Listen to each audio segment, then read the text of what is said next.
everybody who's hanging out. I know that I'm still waiting for a few more people to join. Obviously, you all will join at your own pace, so I'm not going to be worried too much about that. We're just going to go ahead and have a lovely conversation today. So today we have a fellow practitioner, a woman who has been on the path most of her life because of her beautiful heritage with her mother and father, teaching her about her spirituality. And yeah, I'm really, really looking forward to this conversation. We've been kind of giggling back and forth. She's also a fellow Face of Halloween contestant, so it's exciting because we know what this feels like. But yeah, so I'm going to go ahead and bring on Miss Bridget Gentry, and we'll let her talk about her experiences and her own walk with things that have happened on the paranormal side of things.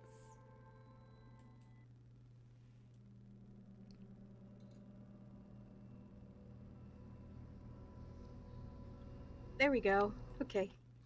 Took me a minute to find the mute button. I know. It's so hard for me too. Don't even worry about it. You don't even have to worry. I'm so used to Zoom. I'm like, my hand automatically goes to them, like, oh, it's not there anymore. So I like the background you chose. Oh, thank you. Very It's good. it's I like anything water. I'm I guess some people consider it blessed. I consider it kind of ill-fated, but I am a triple Pisces. Oh, wow. Um, No way. yeah. So everything water relates to me, and most everything else in my horoscope is A water air, sign. Oh, water, air. air, and I have a little bit of earth and barely mentionable fire, but everything is primarily water. So I'm curious because I know you know how to read auras. I'm a little. Mhm. I'm all like, we'll ask that later. We'll see what you see. I feel Yeah, like after you kind of get to know somebody and you see them for a while, you're like, I can see it. yeah. So I'll let you do that if you'd like to later. Okay. I know some of us kind of do it like as a sport. Whenever you can read an energy, you're like, I know that. I recognize you. It's Yeah, pretty yeah. cool. Yeah. All right, Miss Bridget. So, Yes. um, from what I'm understanding, from what we've kind of gone with back and forth, you've had quite a few experiences, but Yeah. you've also been very much raised to like understand that these experiences are pretty much part of life, like so to speak, Hmm. right? Yeah, And yeah. then I know there was something that was like pretty intense that happened near you recently, and I know you're gonna explain like the foliage around your home soon too. Yeah. But what what exactly would you say is like something that's always stuck with you? Because obviously you grew up in the path, right? Yeah. That's how you Yeah. refer to it because it's not just I'm assuming it's not just tradition. It's just like really much like your lifestyle. Oh, absolutely. Yeah. Yeah. Yeah. And you said that your mother is Irish. Hmm. Is that correct? Yep. And then She was your born and raised in Ireland. Yeah. in Ireland. Wow, nice. Hmm. Yep. Just a little known fact, I do have just a little bit of Irish in me still too. Oh, nice. There you go. I'm like, oh, that explains why I can handle my whiskey. Yeah. I have no problem with There's it. actually a joke about that. You know why God created whiskey, right? No. So the Irish wouldn't take over the whole damn world. Oh, I love that. That makes sense, Eric. Um, yeah, Yeah. okay, that makes sense. I know we all populate so quickly too. So yeah. Yeah. um, Oh, and then you said your father is Sioux, correct? yeah. Yeah, he's Mandan Sioux and grew up most of his life on the Rosebud in the Dakotas. Oh wow. And yeah, him and my mom meeting was pretty wild and a pretty unusual combination. So it made for some really amusing situations on occasion, I'm especially sure. when they would argue. How does that work out with two people on very different paths technically, Hmm. right? Like spiritual Yep. paths. But like obviously there was something similar. Hi Isaac. Hmm. Oh yeah. Yeah, I mean, for the most part, they really got along. They were into a lot of other similar studies. They both got into the Inner Mystery Temples of Isis and the Fellowship of Isis, so they did that together, and they shared each other's paths. But there were times when, I mean, my mom was almost stereotypically Irish. She was very fiery temper and very. She was about 4 foot 9.5. Oh, a little and Soaking wet. feisty. Yeah, little and feisty, about 90 pounds, soaking wet. And of course, my dog wasn't that tall either, but they would get going, and he was a fairly quiet individual, very grounded, very and but he also followed the path of what he called Heyoka medicine, which is Coyote the trickster. And Oh, so he interesting. was a bit of a trickster and a bit of a prankster and liked his humor. And so she would get upset about something and she would start going off. And he would smile and nod and just sit there calmly. And the more he smiled and nodded, the angrier she got until things started randomly falling off of shelves or knocking over and stuff. And she would throw a book at him and he would just kind of move to the side a little bit and it would thump, and that would usually bring her out of it. But it was just you could just, I at least could see the whole process of him going, I'm just going to smile and nod and wind her up a little more, yet little more. To see how far he can go. Clearly, it was definitely his. Oh That was yeah, that was him grounding. That was him being who he is. So exactly, yeah. exactly, yes, ever the So trickster. what were I know you said something about them like learning, I guess, mysticism with ISIS, like in the what is it? What's it called? Fellowship of Isis. Thank you. In the Fellowship of ISIS. Yeah. Is that what like you learned mostly since they started learning that or like doing that together? Well, yeah, I really got kind of a broad spectrum of paths that I got to walk and explore between the two of them, which was Mm-hmm. nice. I actually didn't meet them until later in life. I think I was 19 or 20 when I finally found them. I had a rather difficult childhood. I was abducted when I was 6 weeks old, Oh my and so it took me a gosh. lot of years to find my parents. And so when I finally Wow. did, we really clicked. Yeah, I was brought up in a very conservative Christian household, Presbyterian, Sunday school, singing church solos, the whole nine Right. yards. Yeah, it was pretty restrictive. And were And you like in a system, or were you like with these people who were like your parents and then you found your parents? they, the man in the relationship, had a lot of contacts. I actually grew up in Tucson, Arizona, and he had a lot of contacts in that somewhat small city. And so he had managed to forge adoption papers and changed my birth certificate and all of that. And I grew up thinking that they were my adopted parents and going through some pretty heinous stuff with him Oh man, and I'm in my so sorry to childhood. hear that. So, the way my dad described it once, he was introducing me to some friends of his, and he said, "Yeah," he said, "she wandered into the shop one day, spiritually bleeding all over the floor, and just never left." Oh wow. Yeah, and they just put me back together, and I started. I had always, ever since I was little, I had always been drawn to the path. I would sneak home books and read them inside my textbooks and hide them under my bed and How old were you when you were able to finally get back with your parents? I think I had just turned 19 at the I think you time. said that earlier. I'm sorry. Yeah, no, I that's must have okay. heard A lot of number and not information. not. A lot of information, yeah. But I think I was about 19, although in a lot of ways I was considerably younger. There was a lot of development that I wasn't able to really, I guess, undergo in the situation I was in. There was a lot of things, a lot about my development that was kind of stunted Oh, I in my. understand. Like there was like a almost like the naivety that they wanted to keep you in. Exactly. Yeah, okay. I Exactly. understand that. Especially when it comes to a very conservative Christian. I get it. I Oh, get it. yeah. Oh, yeah. When it comes to that, Yeah. because you were saying like, and like we kind of said this pre-call, how like you feel Yeah. drawn to certain things, and then you feel like maybe it's Oh because yeah. it's in my blood, right? Yep. Um, so yeah, so in that, like when you were with the previous family, I'm assuming, did they like target your family because they knew that they were different? I'm curious. I don't think so. I don't know a lot about what happened. I know I was abducted from Texas when I was 6 weeks old, brought to Arizona by these people. They had six other adopted girls that were grown and out of the house already. They were much older when they did this, they were in their 50s. Oh wow. So I had, quote unquote, six adopted sisters that were already grown and out of the house and had kids of their own and stuff.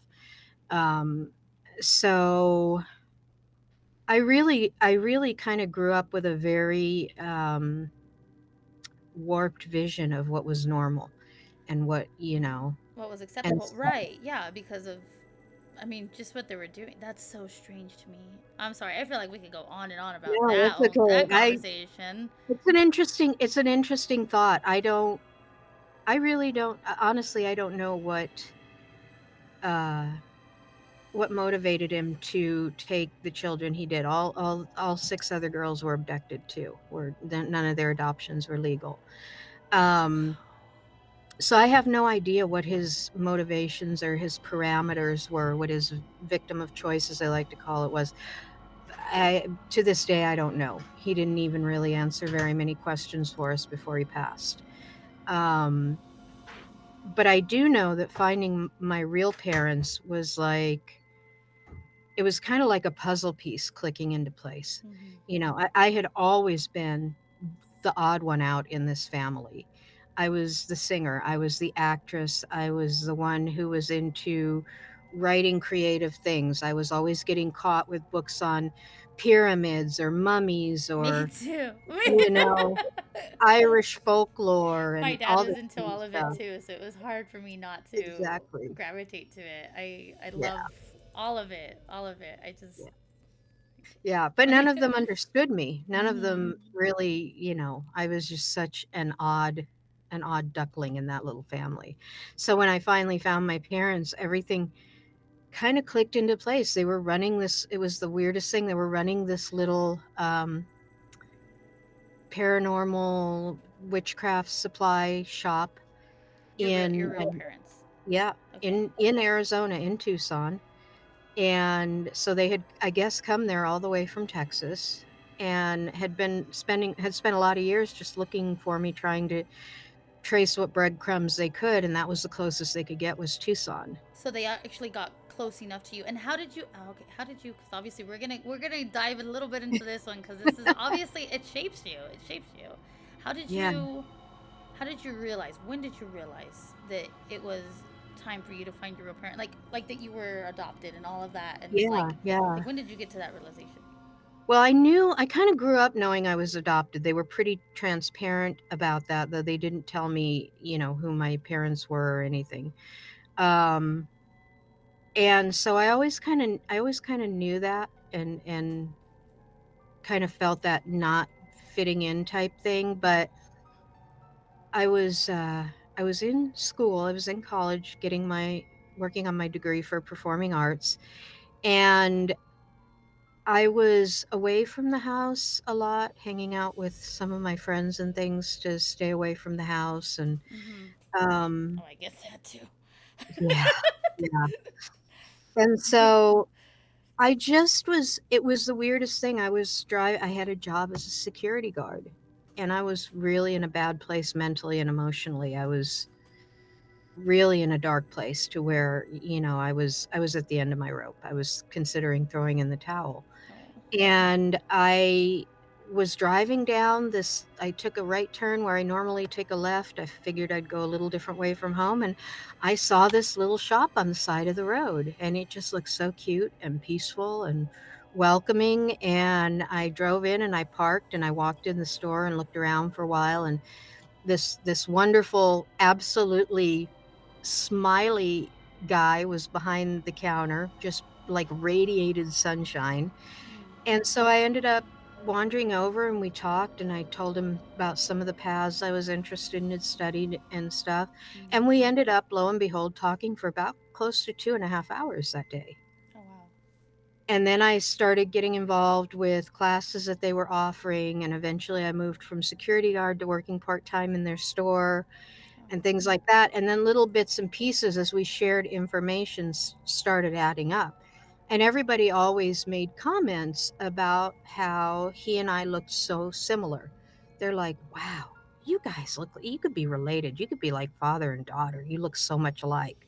I mean, we were built the same haircuts, everything. Uh-huh. And eventually, two and two started adding up. And I was at a class in their shop one evening, and I kept getting this phone call, and they finally, my sister, who was the only one who knew where I was, finally called the shop and left a message on the machine. My adopted father had lung cancer and emphysema. It was really severe. And he wanted to die at home. And she said, you need to come home as soon as possible. He hasn't got much longer. He's going to pass tonight. Mm-hmm. And and so I went home, and it was the oddest thing because I knew on the way home, I knew the minute he was gone. Oh yeah. I just I knew. And I'd had this, I don't know what he was, spiritual friend, guardian, whatever, ever since I was little. His name was Michael. And he grew up at the same rate that I did, right alongside of me. And he always appeared just when I needed him. And he appeared right next to me in the car the minute I knew the man had passed. And he kind of put his hand over mine and just looked at me, and he said, things are going to be much harder now. right. And then he disappeared. Oh, interesting. So I got home, and sure enough, he had passed, and the family was in chaos. And his wife was hysterical. She was the typical, um, very traditional housewife. His robe, his pipe, and his slippers were ready when he got home. His glass of port wine. She'd have never thought of working outside the house. She had no idea what to do, and I was the youngest in the family. I was 19 years old. Okay.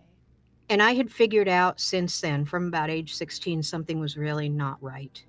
Like some things started not adding up anymore. Yeah. Right. Yeah. And so I was left as the one who had to call the police, call the paramedics, make all the burial arrangements. A lot of his grandsons refused to be pallbearers and carry his coffin. So I was one of his pallbearers. Oh wow. Yeah. And a lot of very ugly stuff came out, a lot of things that took me quite a few years to wrap my mind around. I had a lot of just memories that were completely absent, things like that. Mm-hmm. And it just all turned very ugly. And I was sharing this with my adopted, my real parents, who I didn't know that at the time, but um, I shared this with them, and I said, here's what I found out. I was 6 weeks old when I was abducted. I went through all the paperwork in the household. None of our adoption papers were signed. My birth certificate had been altered. And that's when we figured out that I was that child that they had been looking for all this time. Oh wow. And everything kind of clicked into place at that point. Jeez, And we, talk about like supernatural interference, because yeah, that like that's not divine guidance. Yeah. that Yeah. definitely that's like not anybody can just say, "Oh yeah, I walked to his shop and there my dad was." You know what I Exactly, right. mean? And all the way across, they came all the way from Texas, to Right. follow what little bits they could find, and just sat there hoping and waiting. Eventually something would, they had more faith than I did. They knew if they played the long game, if they waited, if they put the energy out there, they were convinced that the They day were would coming come. back. Yeah, Wow. yeah. Oh my god, And that's so so they manifested heartbreaking. that. Yeah. Yeah. Yeah, and they saved my life. They really did on more than one occasion. It was Michael was not wrong. It was a very difficult period of time. And so from there they started training me in everything. My started passing on a lot of his wisdom and knowledge from the shamanic path, and training me as a shaman. Lots of he had me. My final rite of passage was a full vision quest that I had to do to find my spirit animal, to find my spiritual path, and tie in with the ancestors. And then my mom on the Celtic side, my rite of passage was her with her was a marriage ceremony, where the whole circle was present and I was dressed like a bride and I had to approach a mirror and I had to marry myself. Interesting. Yeah, very, very old tradition. And so it was the acceptance and loving of yourself and being your own truest partner. And so You those know, are my two big rites of passage. I have heard, not just like in like more Celtic, but in like I can't remember which indigenous, maybe Navajo. Could be, yeah. That they have very much something like that too, a rite of passage. That's when they're like 13 or 14 years old, and Yeah. like they it's similar to like a quinceañera idea, like that whole thing, right? Yeah. Yeah. But in this, they like present themselves, and then as they present themselves, like with their own name and how they Mhm. choose to be, like they just state it basically, like it's their big like this is who I am, and then Yeah. it's like them and in full acceptance of themselves, and then the tribe accepts Yeah. who they have found themselves to be. I think it's Yes. pretty cool. I think It it's really is. completely Yeah. different way of looking at things. Like for us, like I mean, part Mexican. Like I'm mostly Mexican, but like Mhm. right. Uh, but like I do know that like just the quinceañera itself, a lot of it isn't really seen in like the spiritual side of things. Like my family was very particular about us being blessed and having a prayer and things like that for us, Right. and I did Yep. love that. Like I thought that was very necessary, right? Like you're stepping into something new as an adult. That's what you should understand. Like this is a new responsibility, not just a pretty dress kind of thing. But I feel like a lot of people have kind of lost sight of like certain traditions that are actually meant to bring you into also a Yes. spiritual guidance like step as well, not just because you're of certain age that here's what you get, like kind of a thing. Yeah. um but I do find it interesting, and I like the fact that like you had that opportunity as you got older, like you Yeah. to be able to get kind of something from both sides, right? Yeah. So that you can finally come back to you again. I think that's pretty cool. And how did that like how did that feel after you had that moment where you said I am who I am? And It was oh, boy, that's hard to describe. It was probably the first thing that really comes to mind is that it felt like this huge weight had been lifted off of me. It was I felt like 100 pounds lighter, like I could kind of finally stand up straight and I could stand in my power and I could be who I was and I didn't have to make excuses anymore. I didn't have to offer reasons. mm-hmm, I just simply looked in the mirror and basically said I am who I am, and that's all there is to it. You either accept me or you move on. Those are the only two paths, the only two choices you have in my life. mm-hmm, And it ended up coming down to my entire family basically chose to move on. I have not seen any of them in probably over 20 years. None of my kids know them. so and this is um all the people that like you grew up with as family, mhm, correct? yeah. Were they what was their reaction to knowing that you found your real family? Like I'm assuming there must have been some kind of jealousy from your older sisters. They didn't believe it. They thought I was delusional. They thought I was being scammed. Um, they had every excuse in the world, but not a single one of them believed it. It's so funny because I mean, if you really think about that, like, why would you be scammed into being the kid? Because Yeah, like you're the one that gets the benefit at the end of it, not right, the other way right. around. Yeah, not them. like, Yeah, like, what are you yeah. doing? No, the level of delusion in my family was utterly profound, utterly Wow. profound. Just yeah, and those who didn't stick to the more conservative Protestant or Presbyterian path, a lot of them got into the charismatic church, the being possessed by the Holy Spirit and speaking in tongues and Evangelical. all of that. And yeah, I can't tell you how many times they wanted to take me into church and cast my evil spirits out. And I used to joke that Thanksgiving was a huge deal at my house because we didn't have to go out and buy a turkey. The turkey they carved every year was me. Uh, Oh, that's pretty funny. That's yeah, that's kind of the way it yeah. was. It was like knives out. Um, Yeah, I feel that. I'm so yeah, sorry. but no, I don't. I really don't miss it. I'm glad my kids weren't exposed to that kind of toxicity. Right. I feel like we're breaking a lot of generational patterns Mhm. in what we're doing, and honestly, walking the path has helped me with a lot of that. All the times that I've struggled, all the times that I've looked for answers or felt like I just didn't know where to go next, the path was always there for me. There was always a deity that was there, ready and waiting with whatever energy they were willing to supply. There was always an answer in a book, or if I meditated with my tarot cards, or even just on my own, went into the ether and said, okay, I've Guide called me. my sacred Mhm. circle. I've got all my protections up. All my guardians are here. I need whatever it is I need to know most right now to come into this circle.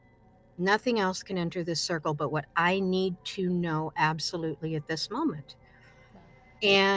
And those were always the answers for me. Those were always the ones that sent me in the right direction. I mean, Mhm. I still made a lot of wrong choices. You don't Because it's, I come from mean, a past like that without, right.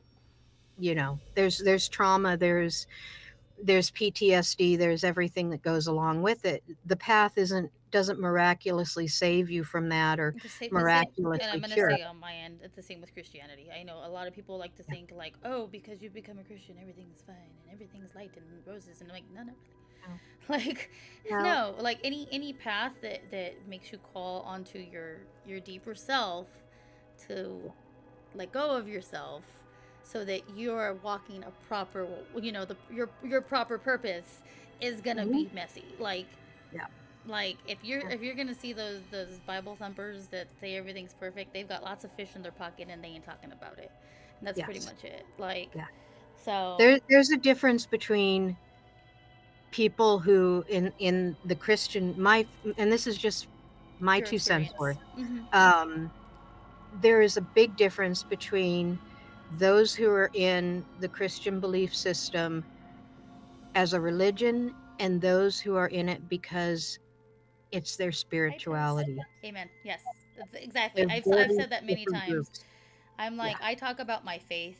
I am not a religion. I Yeah. I am in faith. That's also why like I do my own things, because my own Yep. things are how I was led in faith.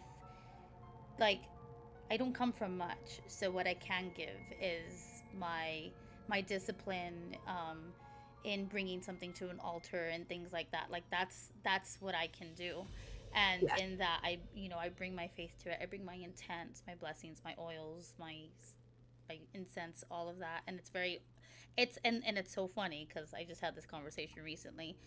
Hmm. This is the original faith path, like Mm. from even our great Hmm. grandfathers, the Abrahamic, like law, like not law, I mean like understanding of what to, how to show reverence to our God. Like, so I'm Yeah.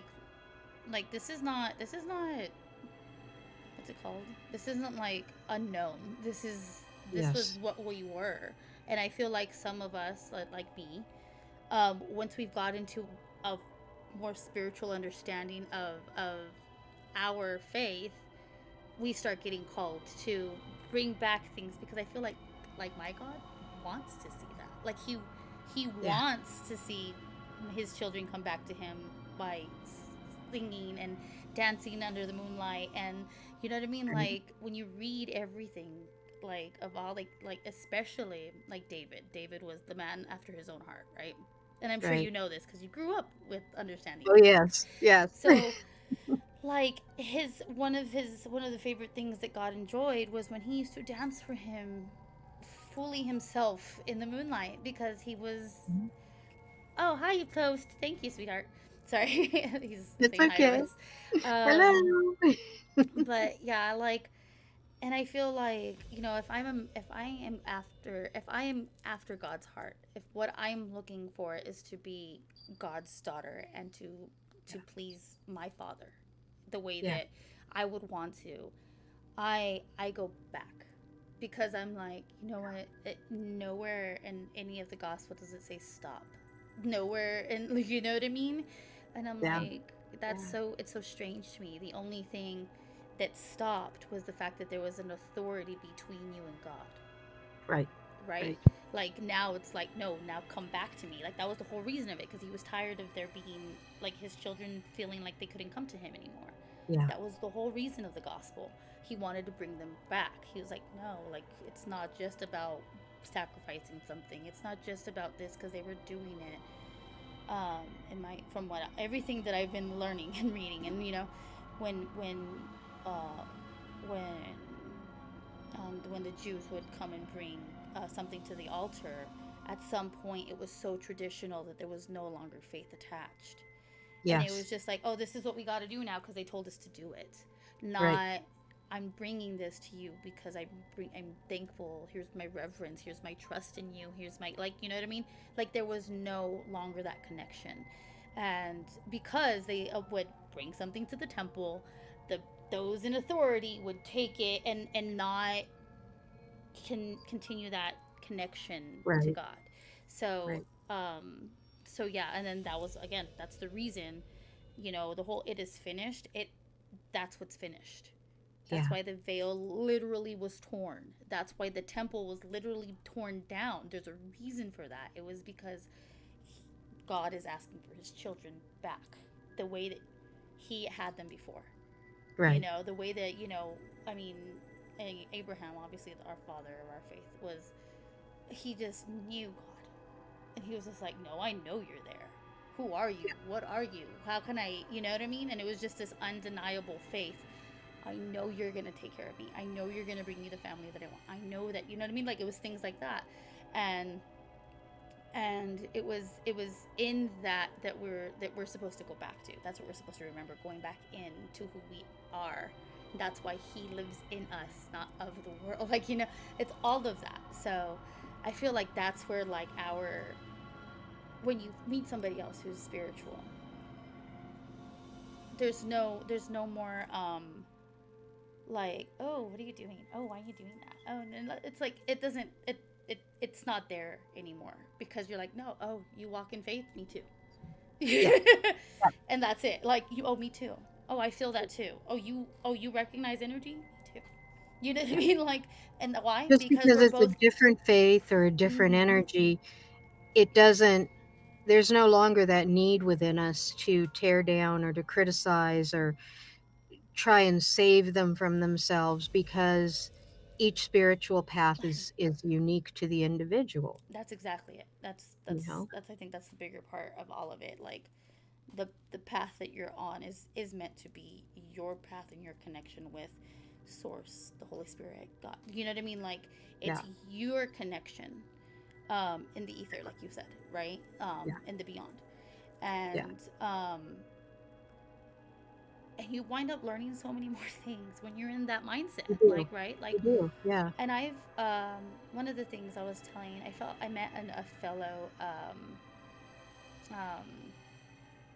a fellow Jew. We'll just put it that way because I have Jewish blood in me. I met her just this last weekend, and her and I were cracking up about, like, how, like, there's just some things that are like inherited. Like, you just feel like this need to, like, Right. dance under the moon, like to light candles, to just, Right. like, you know Yeah. what I mean. And she was just all like, I thought I was the only one. I was like, no, ma'am, it's me too. Like, and we were like, Yeah. we literally cried. We started crying because we could, Yeah. like, I'm getting goosebumps again.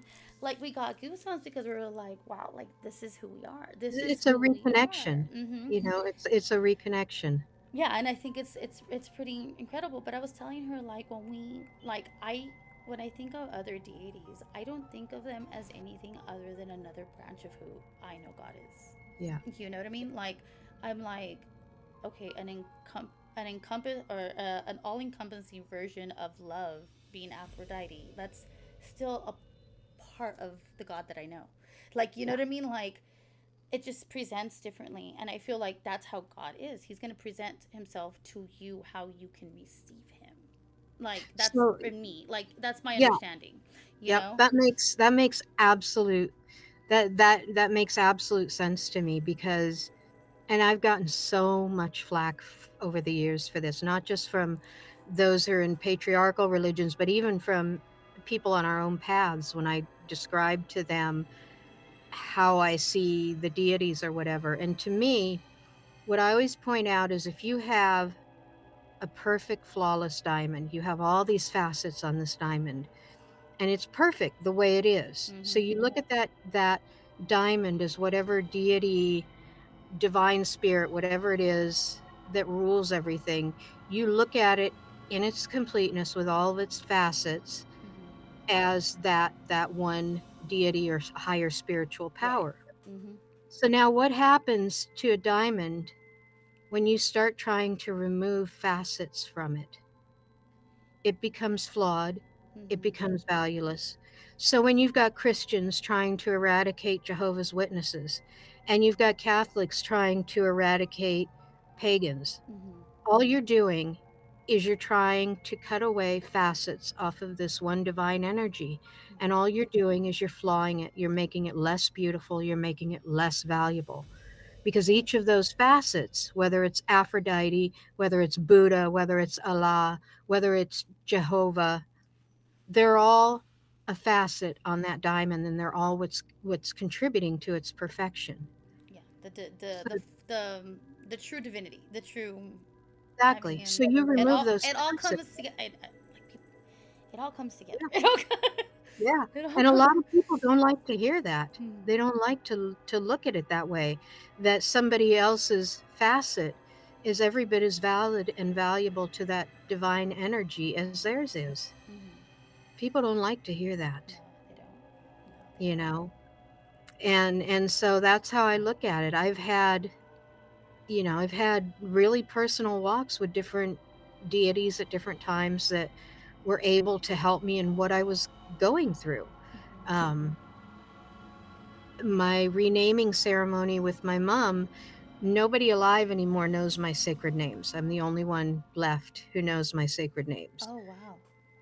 And at the time, the goddess that and for many, many years that I worked with exclusively was Athena. And not the Roman Athena, but the Greek Athena, Hmm. the ancient, Hmm. and worked with her for many, many years. And there were times when I would meditate and I would just see myself in this beautiful, almost Greek garden in this beautiful, this little set apart area with columns and a covering, and she would be waiting there for me, and I would just throw myself down at her feet in nothing but a robe and my hair unbound and just as natural and myself as I could be. And it was funny because that was always my go-to, was to appear in front of her as a daughter looking for guidance, and Hmm. going, okay. And when I screwed up, I could tell. I could feel her behind me, and I could hear the foot tapping, and I could hear the little growls and rumbles, and I knew I was going to have to go present myself that night to explain exactly what the freak Why I I made this stupid decision. Yeah. had. Yep, I get yep, it. I get it. yep. And I did that for years, and it was about, I don't know, 2, 3 years ago, I think, that I finally got this. Um, I don't even know what you'd call it, this feeling, this message, whatever, that our path together was done. Wow. That she had no more she could offer me, which was kind of heart-wrenching for me. And and she said, "But there's somebody who's been just waiting for us to be finished. Somebody who's been waiting to take over your guidance." Hmm. And and so she left and she said, "They'll present themselves to you soon." And sure enough, it ended up being Loki. Oh, And I was like, like because your father is really? not that similar. I'm like, really? From Athena, the goddess of wisdom and calm, practical minded, this and to Loki? Like, oh God. I'm so in for it. Now. And I love, I love that whole pantheon Mhm. with a few exceptions. I mean, there's a couple people in the Norse pantheon I wish would go rot. But you know, I think it a lot was of people feel similar. I've heard things. I've heard. yeah, yeah. And everybody when I tell people that, they're like, "Oh, you just watch too many Marvel movies or this or that." And then I have to explain to them, "No, I didn't get Loki, the tall brunette in the all green leather and all of that." I said, "I got they them. I Mhm. got the male female divinity, the red hair, the I said, This is not Loki of the Yeah, that cinema." Yeah. ambiguous This and is yeah. yeah. This Mhm. is Loki who, can strike terror or love with the same expression. Mhm. So, I've been walking the path with Loki, and that's made things very interesting in my life, especially since he brought along Fenrir for my son. Oh boy. Oh So I'm boy. like, oh, yeah, our life's just and since then our life has definitely gotten very interesting. There have been a lot more spiders in our house. We moved here in 2017, never saw a single spider in our house ever. Loki shows up, spiders everywhere. Oh. Everywhere, all the time. Even my rental company's like, we don't get it. You're the only apartment out here that gets spiders. What's yeah? I'm like, yeah. Well, Are you out in Arizona still? no, I'm in Massachusetts now. Oh I've wow. made my way all the way out to Massachusetts. I went from Arizona to, I got married at one point, and my ex was in the military. So we went to Georgia and then Texas and then Washington, and then from Washington to out to Massachusetts. Wow. So yeah, yeah. So although a lot of my probably deepest like paranormal experiences and stuff, a lot of that happened in Arizona, specifically like in the Tucson area. There's a lot of very There's a old magic out there, very especially in the Superstition Mountains. Oh yeah. Just So I lived. really. I actually lived in Sahuarita for about a year Oh, and a half. okay. Yeah, I know where that is. I've been there. Mhm. Yeah. You know the what is it? Saint Xavier mission. Mm. Son of Ear. Every Yeah. time, every time I'd walk in there, I'm like, something's off. Something's Yes. off. Like I could feel, and I it was like, and it wasn't just off. It was like I could feel like an extreme sadness. I feel it there, and I Yeah. feel it in the missions that are near me. Not all of them. Was one I couldn't particular go one out near there. me. I couldn't get more than 5 miles away from it, maybe. I could get to a point of where I could see it in the distance, and as soon as I laid eyes on it, I got so sick to my stomach, I just couldn't. You Never know, went out there, couldn't I do it. went into the cathedral once, and like Hmm. obviously the architecture is always beautiful. Like there's, Yeah. but it was the fact that I didn't feel. You know when you have walked into church. I'm sure you've walked into other Yeah. churches before where you walk in and you go, oh wow, and then you can feel like pretty, like it feels nice and Yes. it feels warm. Yeah.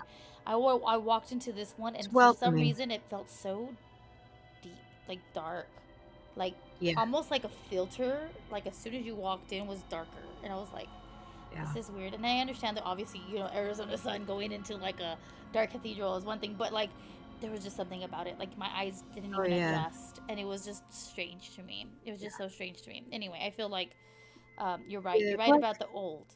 You're right yeah. about There's there being there's old such things out old there. powers, ancient ancestral powers that lay deep beneath the earth. That mission had no business being there. It was built over sacred grounds. Mm-hmm. So the lands itself and the spirituality of the lands are always trying to push it To out, to come get back, rid of yeah. this I feel that. invader. I feel that a lot where I'm at too. I live in El Paso. I live in El Paso, Texas. Mm. We've Hmm. got our three missions here.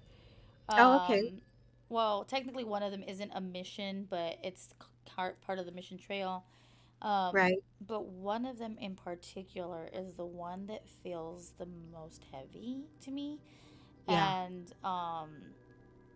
I think like we all like drive by like the graveyard and like the actual like, chapel itself, and when we like drive by I can just, it always feels like I'm being watched.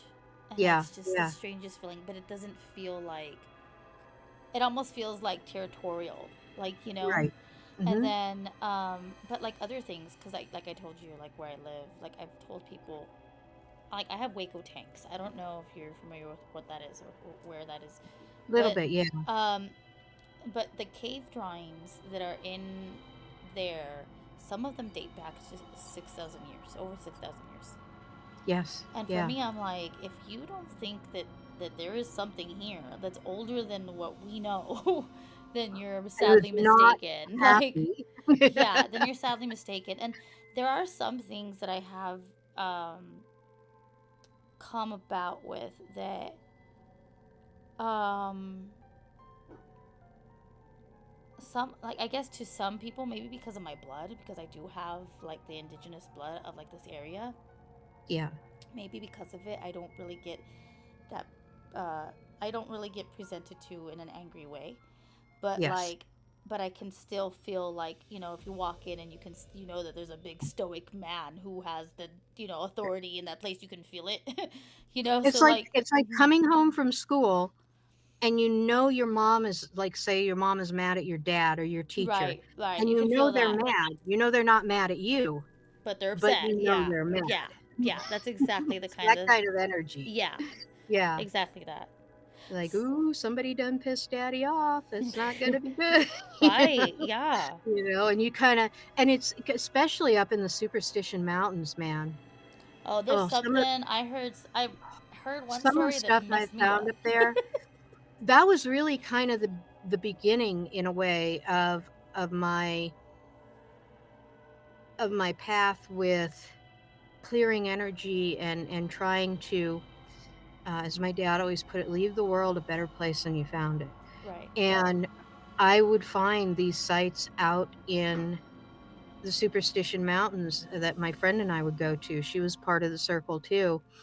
And they would be these huge ritual sites, and there would be bottles with bits of human fingers and all Ooh. sorts of really black magic up there, tapping into this ancient magic of the Superstition Mountains.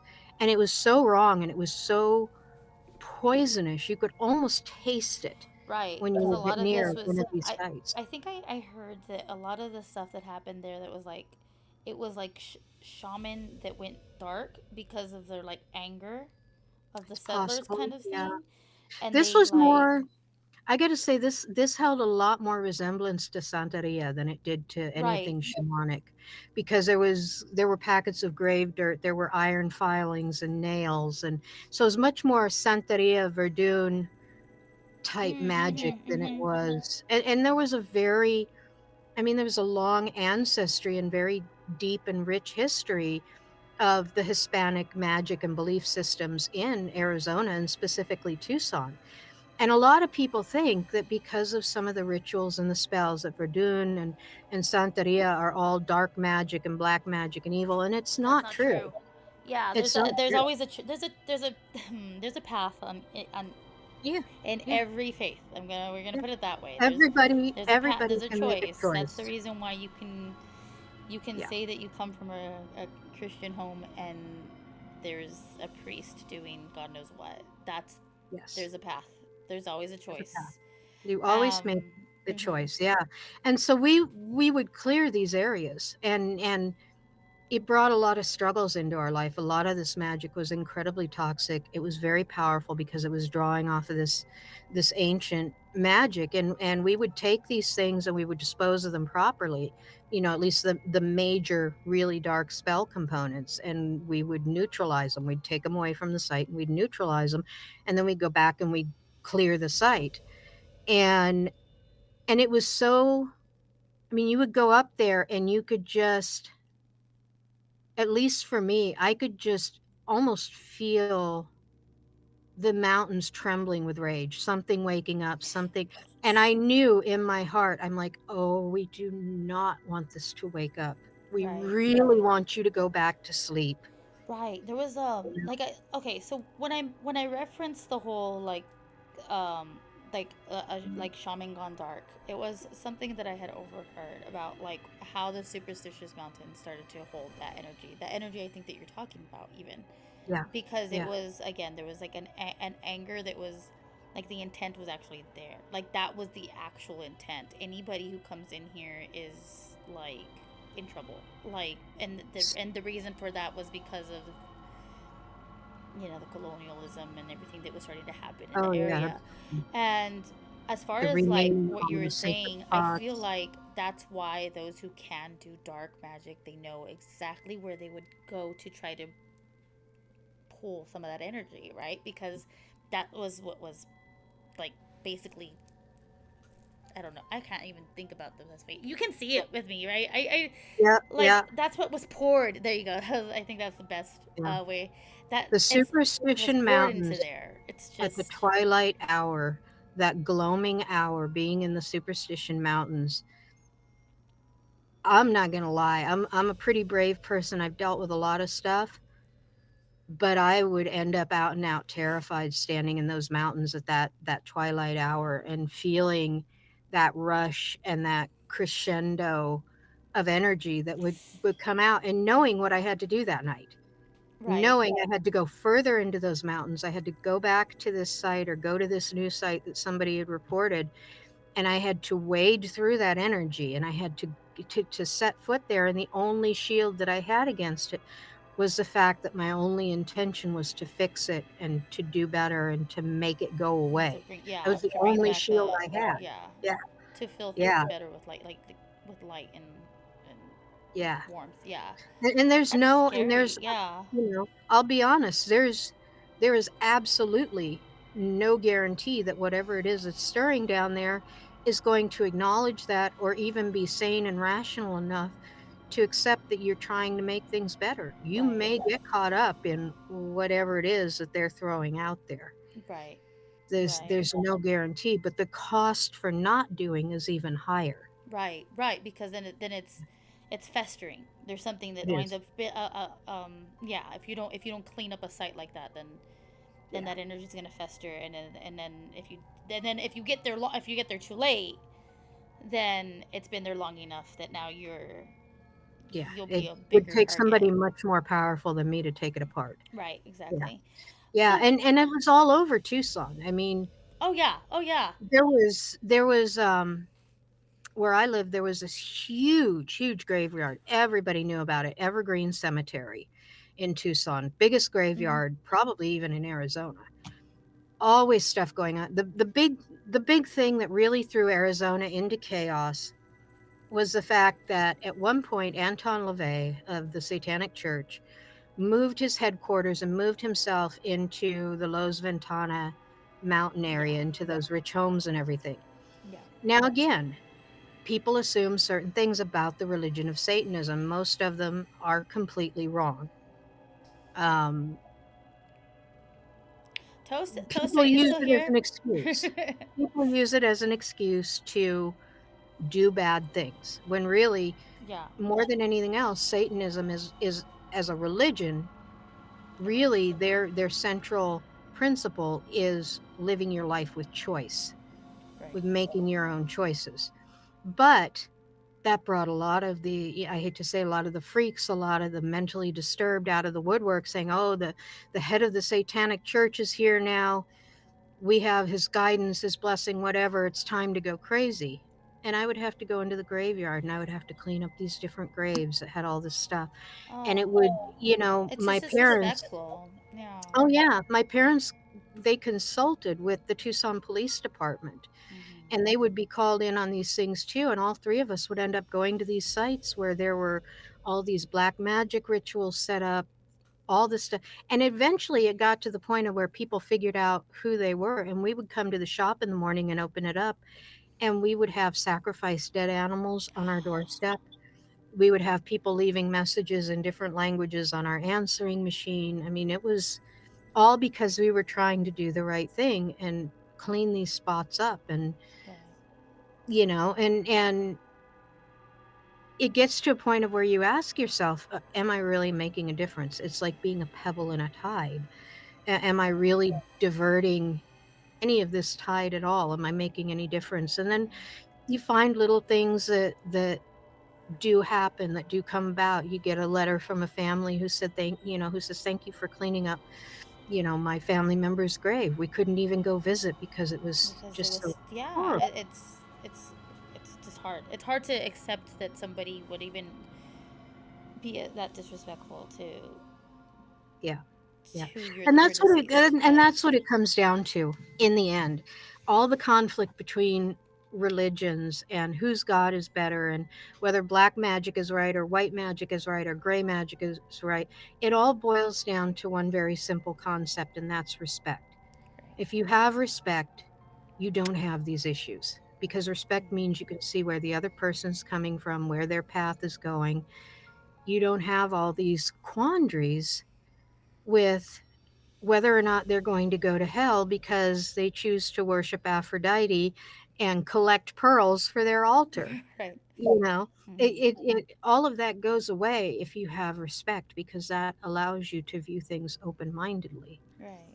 And and and to it look and at it like and it's like obviously like respect with each other, but then there's also like I mean like clearly like you going to clean up spots because these people are thinking that they can get away with whatever because they want to claim it in the name of that religion, right.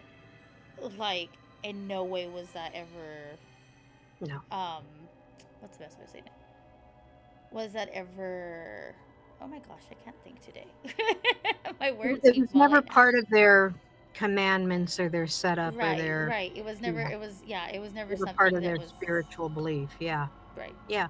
People just assume because they're Like I desperate. can get They away with want it. And I power, was they just like, want that's a love, they you want, thing. Yeah. yeah. And they're Mm-hmm. all looking for a shortcut. Instead of having to do the hard work, a lot of it is people looking for a shortcut, looking for the easy answers, looking for, if I do this black magic ritual and sell my soul, which I don't have any use for anyways at this point, That I they can get think. everything I want. Exactly. Exactly. It's like, And it's the same thing a lot with Ouija boards. You oh, know, so that's people where we want want their to get answers, into they want next. them. Yeah. Oh, I could go on a rant for hours and days about Ouija boards. Right. Oh For me, my I'm God. very big on like, so I have one, I'm going to show you. Well, maybe I can show you. Yeah. So it's actually a makeup set, but, Oh, cool. but, okay. Mm. Hmm. And I love the set, but I'm Yeah, like, no, no, no. exactly. Yeah, Like, we're very careful about, like, careful not to touch this because even that lid can be a problem. Like, you know what I mean? yeah, yeah, So we're very yeah. particular about that. My I girls, mean, even, the like, my kids, aesthetic even is more know. wonderful. I love the It's designs. I beautiful. love the Yeah. aesthetics. It's by But the absolute havoc that Selena these things Spooky. wreak is ridiculous, because people don't understand, when you use a Ouija board, you're basically popping open a door Exactly. between other dimensions to get answers and stuff. Yeah. And unless you're, oh, that's That's pretty, gorgeous. huh? That's gorgeous. I'll send you Yes. the link later. Ooh, So yes, you'll know who please. I got it from. Yes. Um, unless you're really experienced and you've been trained in how to deal with these other realms and stuff, most people, these kids and adults who think it's all a prank or whatever, they don't understand that when they quit, when they're done or whatever, they didn't get the results they wanted, they haven't closed the door behind them. That door Right. stays open. Like And that sometimes it allows stays quiet and doesn't move because it's hoping that you're gonna let it do its you're going to forget thing. about it. Yep. Yep. You're Mm-hmm. going to forget that it's malevolent or whatever, and then that's where you end up with the problems. You end up with entities in your home or attached to your aura, or you end up with Ouija boards that you throw out and keep coming back because that spirit knows it's a doorway now. It's got free access. It's not going to let you just toss it out, Nope. And so, and then you end up with spiritual practitioners like me who get called in to clean up the mess. Mm-hmm. And depending on how long that door is open, Will depend on how big the mess is. Yep. really, yeah, yeah. Yep. And I mean, I've seen a lot of stuff. I've seen some stuff that even now am not entirely sure I really saw what it's like, I don't know if it's a trauma response or if it's just what, but it's at the time it was like, I'm not acknowledging this is happening. This is Well, not happening, you know. so okay, all right. So in that, Mhm. what was the biggest case that you had to go to because somebody was stupid enough to leave that door open? Um, there was this abandoned warehouse out in the desert, um, by Elfrida, Arizona. And the police had done a raid out there. There was a whole little satanic quote unquote cult that Hmm. was running rituals out there. Okay. And they cleared everything out. And my parents got the call and they couldn't do it. They were out of town that weekend. So they were like, so you can go ahead and take Sue and go out and do this, right? And I'm like, yeah, now I know what you wanted, a kid. Um,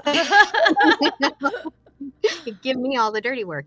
But so we went out there and it was a request from TPD to just go check it because the officers that were going out there were having really horrible things happening. Like they were getting really sick and throwing up, and they were um, supposedly seeing and hearing things. And it got to the point of where they just could not get TPD to go out there and finish clearing the site. So we went out there, and of course, you can never do this stuff in broad daylight at noon when the sun's shining and you're all happy and Wouldn't comfortable. that be No, nice? yeah, wouldn't that be nice? But no, because the energies aren't right, and They're the calmer whole thing then, so about they you 3 can't get what a.m. you and need. Mm-hmm. yeah, I mean, nobody wants to drain themselves doing this. So you go when there's enough energy to play with. And so we walk in, and it was gruesome. I mean, they had cleared everything, but there were blood stains on the walls. There were remnants of things that That's you really shouldn't terrifying. have to see as a human being. There was just stuff. Most of the biologicals had been removed, but there was other The stuff that just traces you of knew. yeah. Yeah, Oh, the that's detritus. terrifying. And it was horrible. It was so warped and so dark and so malevolent that it, even with all the guards and the protections that I went in with and that my friend went in with, she couldn't stay in there. She had to go outside and hold the space because she couldn't be in there. She was at the point of throwing up, and she was white and shaking, and just she kept going, "Can't you hear them? They're laughing at us. They're all Oh laughing my at us. Can't gosh. you hear them?" And I was like, I was trying to tune all of that out so I could hold space and clear it. And what a lot of people don't realize is you do not have to be a Christian or a Catholic to perform an exorcism. Right. Mm-hmm. The whole premise of an exorcism is that you have a spiritual belief or deity that you believe in strongly enough and you're anchored to strongly enough that whatever you're fighting can't pull you into their energy and their realm. Right. That doesn't That you necessarily can remove it with authority. Right. That Mm-hmm. doesn't necessarily mean that you have to call on Yahweh and the Holy Spirit and throw holy water Mm-hmm. around. It means you have to be centered in your own power and your own belief system. Yeah. Concrete, rock hard. Oh yeah. No, I've told people I'm like, how do you think exorcisms were done when we weren't around? Like. Exactly. Exactly. So basically, I had to go in, and it's a lot different doing an exorcism on a place as opposed to a person. I've never exorcised a person. That's not my bailiwick. That's not what I'm trained for. I don't Oh, go there. I can attest to that. I have Yeah. Yeah, um that's a whole nother ball of wax I don't want anything to do with. yeah, But places are a different matter. And right. in some ways they're easier, in some ways they're harder because a lot of the things that these spirits and dark energies will anchor themselves to are a lot more resilient than a human body and a human spirit. Hmm. So it's harder to break that tie Okay. because it's more resilient. What would you say is like one of the hardest things that they can like I guess attach to, so to speak, to hold?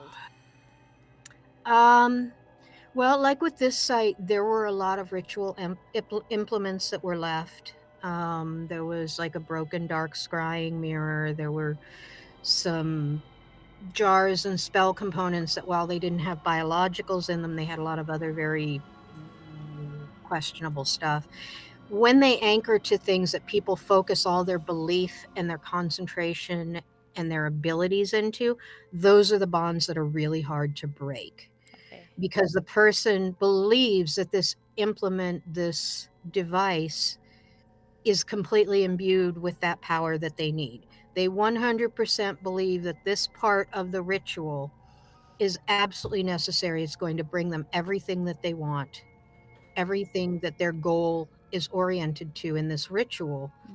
And it's all focused on these implements. So you have basically rabid belief and devotion focused into these implements. And then these spirits and energies latch onto it.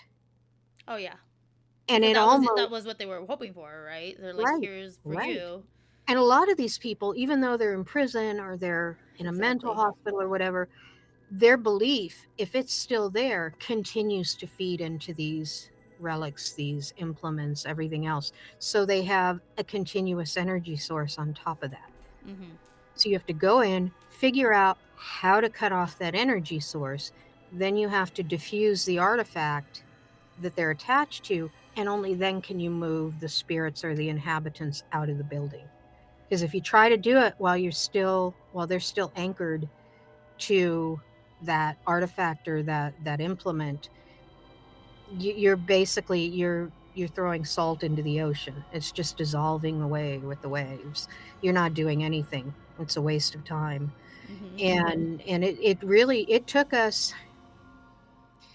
me probably close to 4 hours to clear that site, and a bag full of stuff to take out to neutralize. On top of that, from what I'd already severed, they had to be further neutralized. That's even And scarier because you're like, how much more was it? in Elfrida, Arizona, man, that's backed up to some really ancient, again, ancient power, ancient. Yeah.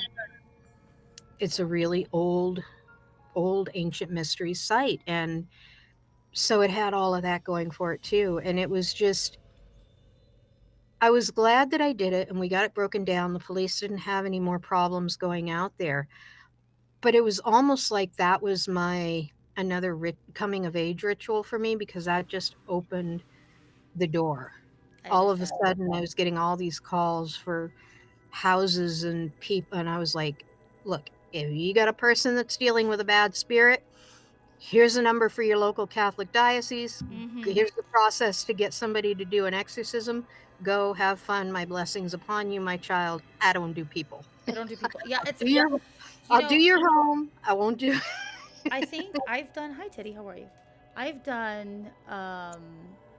I've helped with cleaning homes. Hmm. Um, and more like um, hell, that's so crazy because it honestly was. It was more of a like I sense something here. I think we need to get rid of it. Kind of a thing.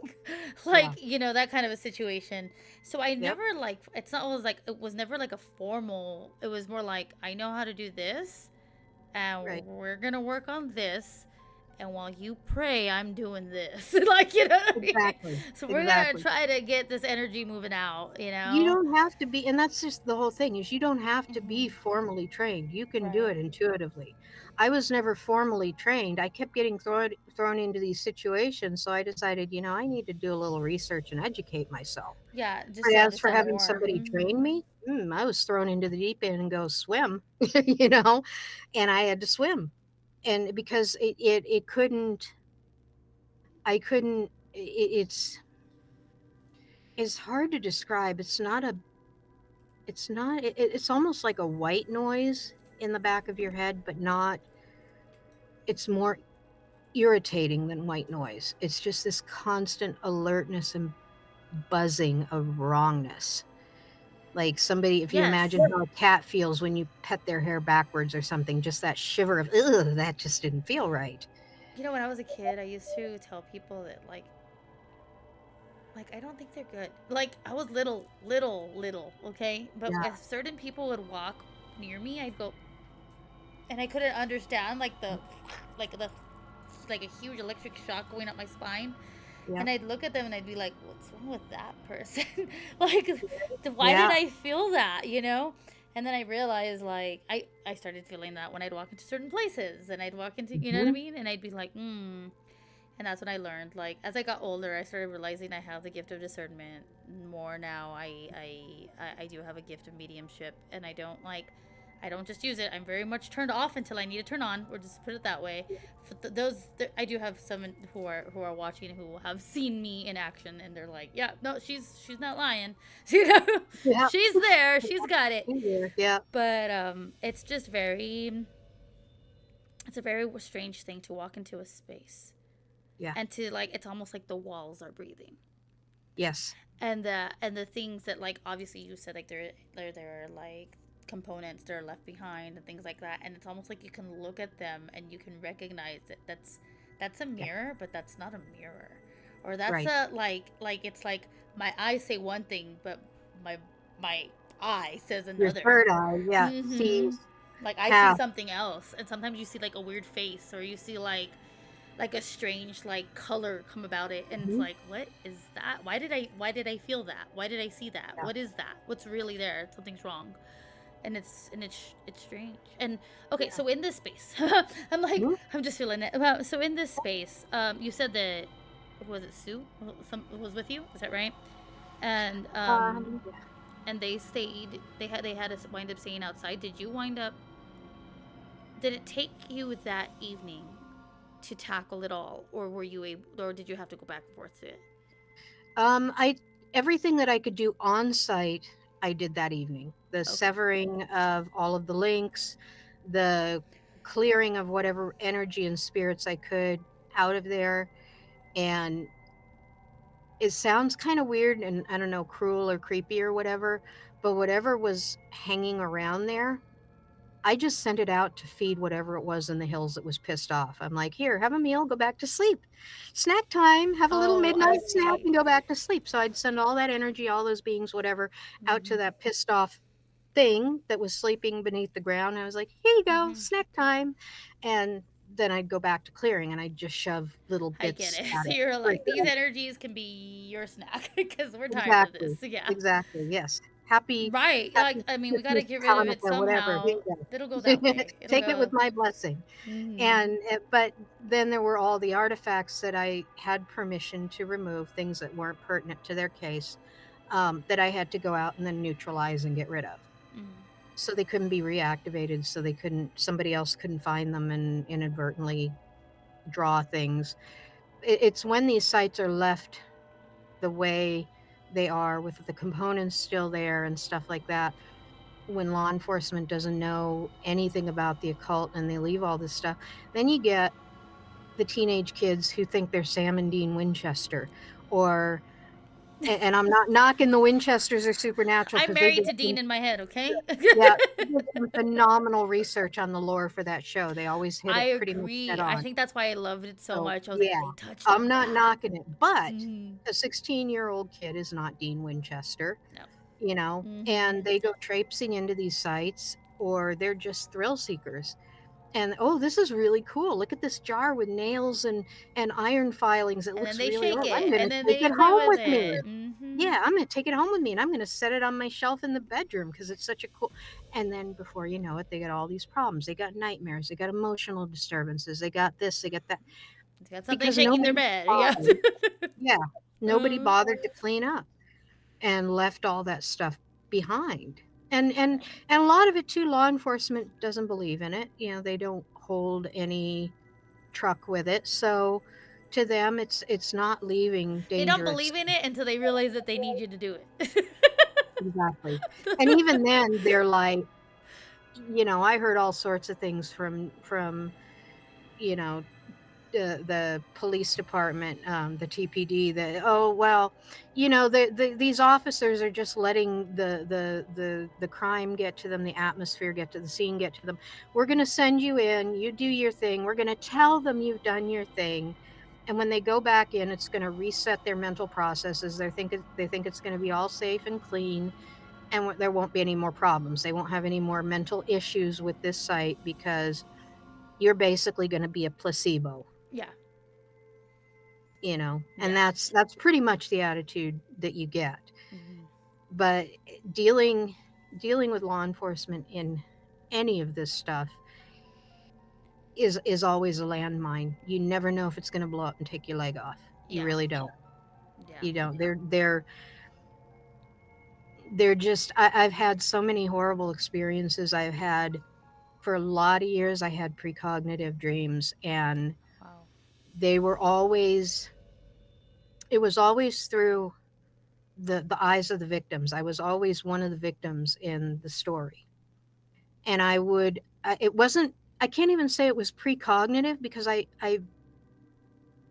think I was dreaming it while it was happening or just after the fact because I Hmm. could never stop any of it. But what I would start doing is I would write it down, all the details of it. I would put it in a manila envelope. I would seal it, write the date on it, and I would give it to a friend, or I would put it in my filing cabinet and I wouldn't open it again until I heard whether or not, and I would look for different stories that had these elements. And out of 15 of these dreams that I had, 14 of them were on the money.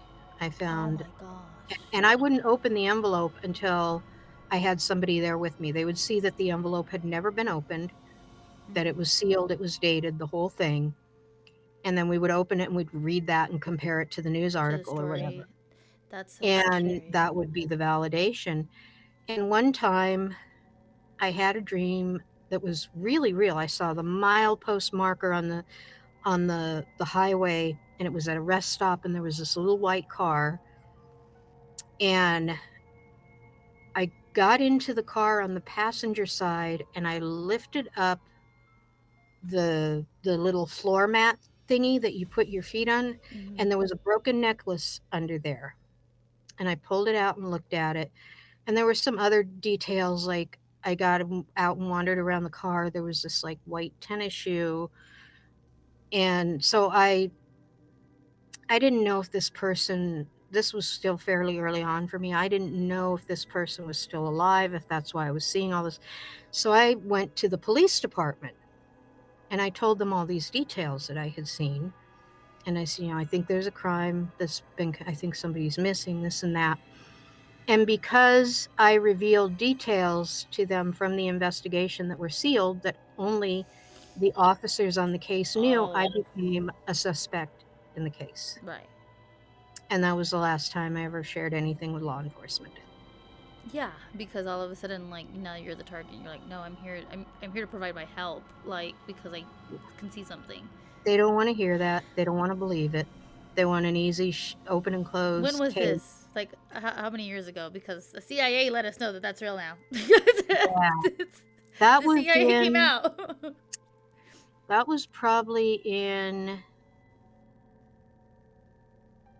2001, I think.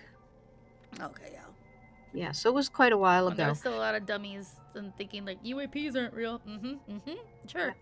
And I'll be honest, I have finally managed, it took me a while to do, but I have managed to completely and utterly shut that part of my abilities, my brain, whatever off. I've not had a dream in years, and I refuse to open that door again I because think I it's think just that's one thing that people don't really understand. When you are gifted, you quite literally have the option of allowing it to be something that you practice, that you work mhm, with, yeah, or telling yourself, no, I'm not gonna do it. Because I will tell yeah, everybody, and I have done this many times before, where I can see what's there, but I don't see what's there, and I yeah, choose that.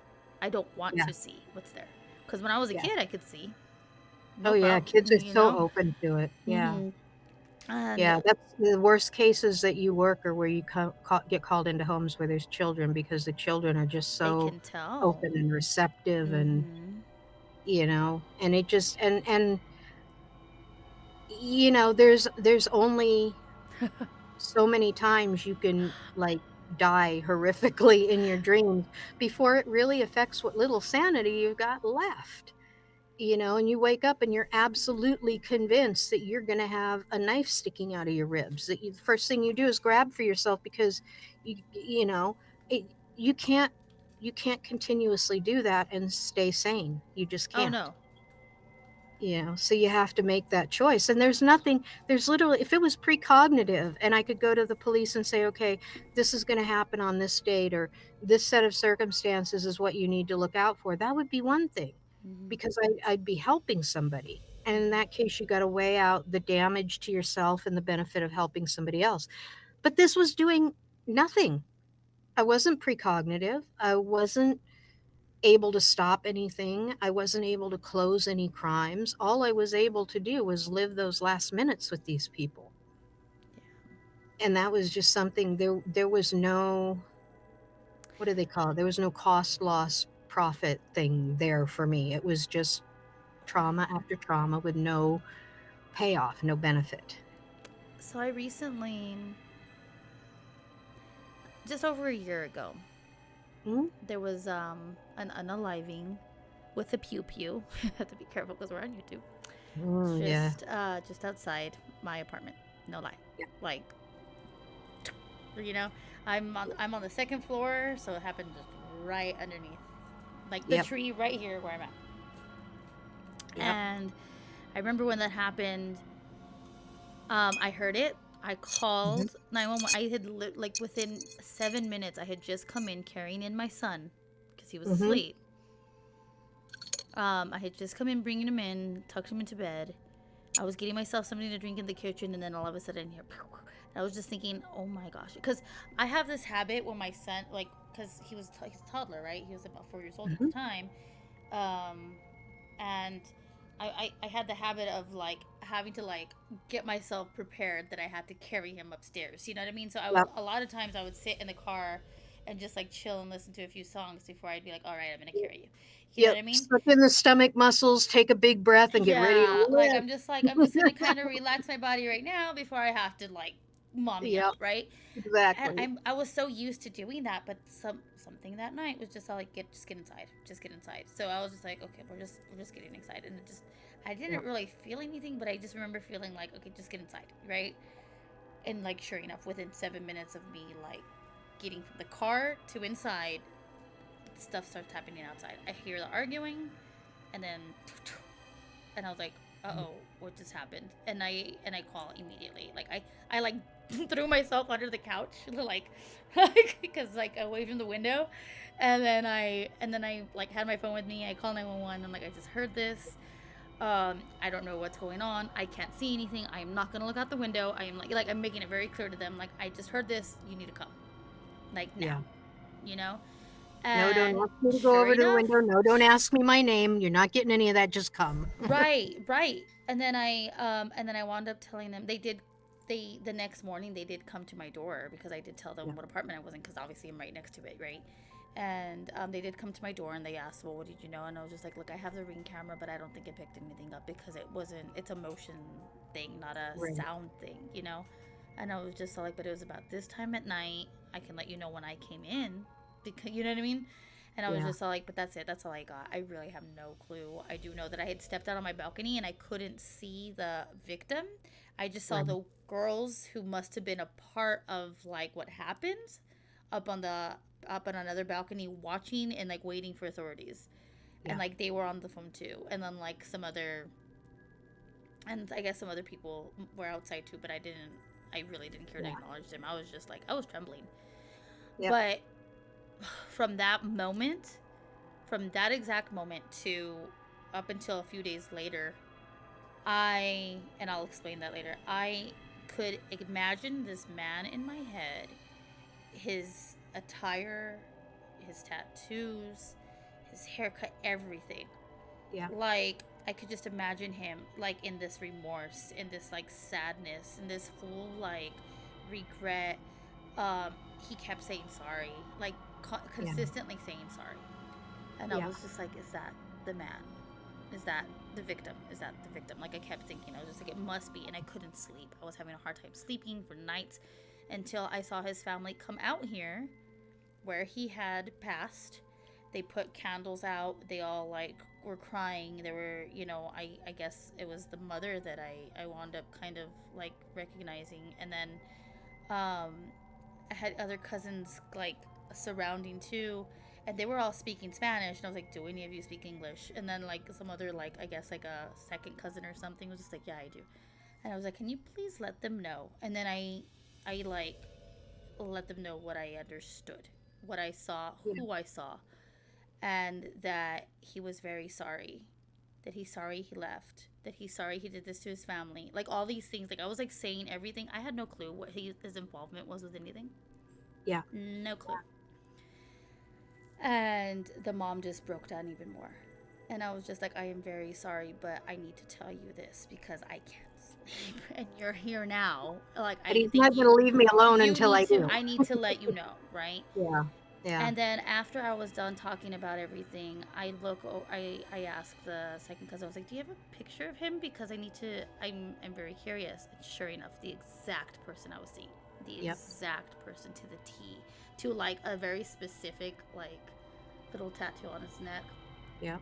It was a very Well, here's strange little here's pattern. something interesting that people don't realize.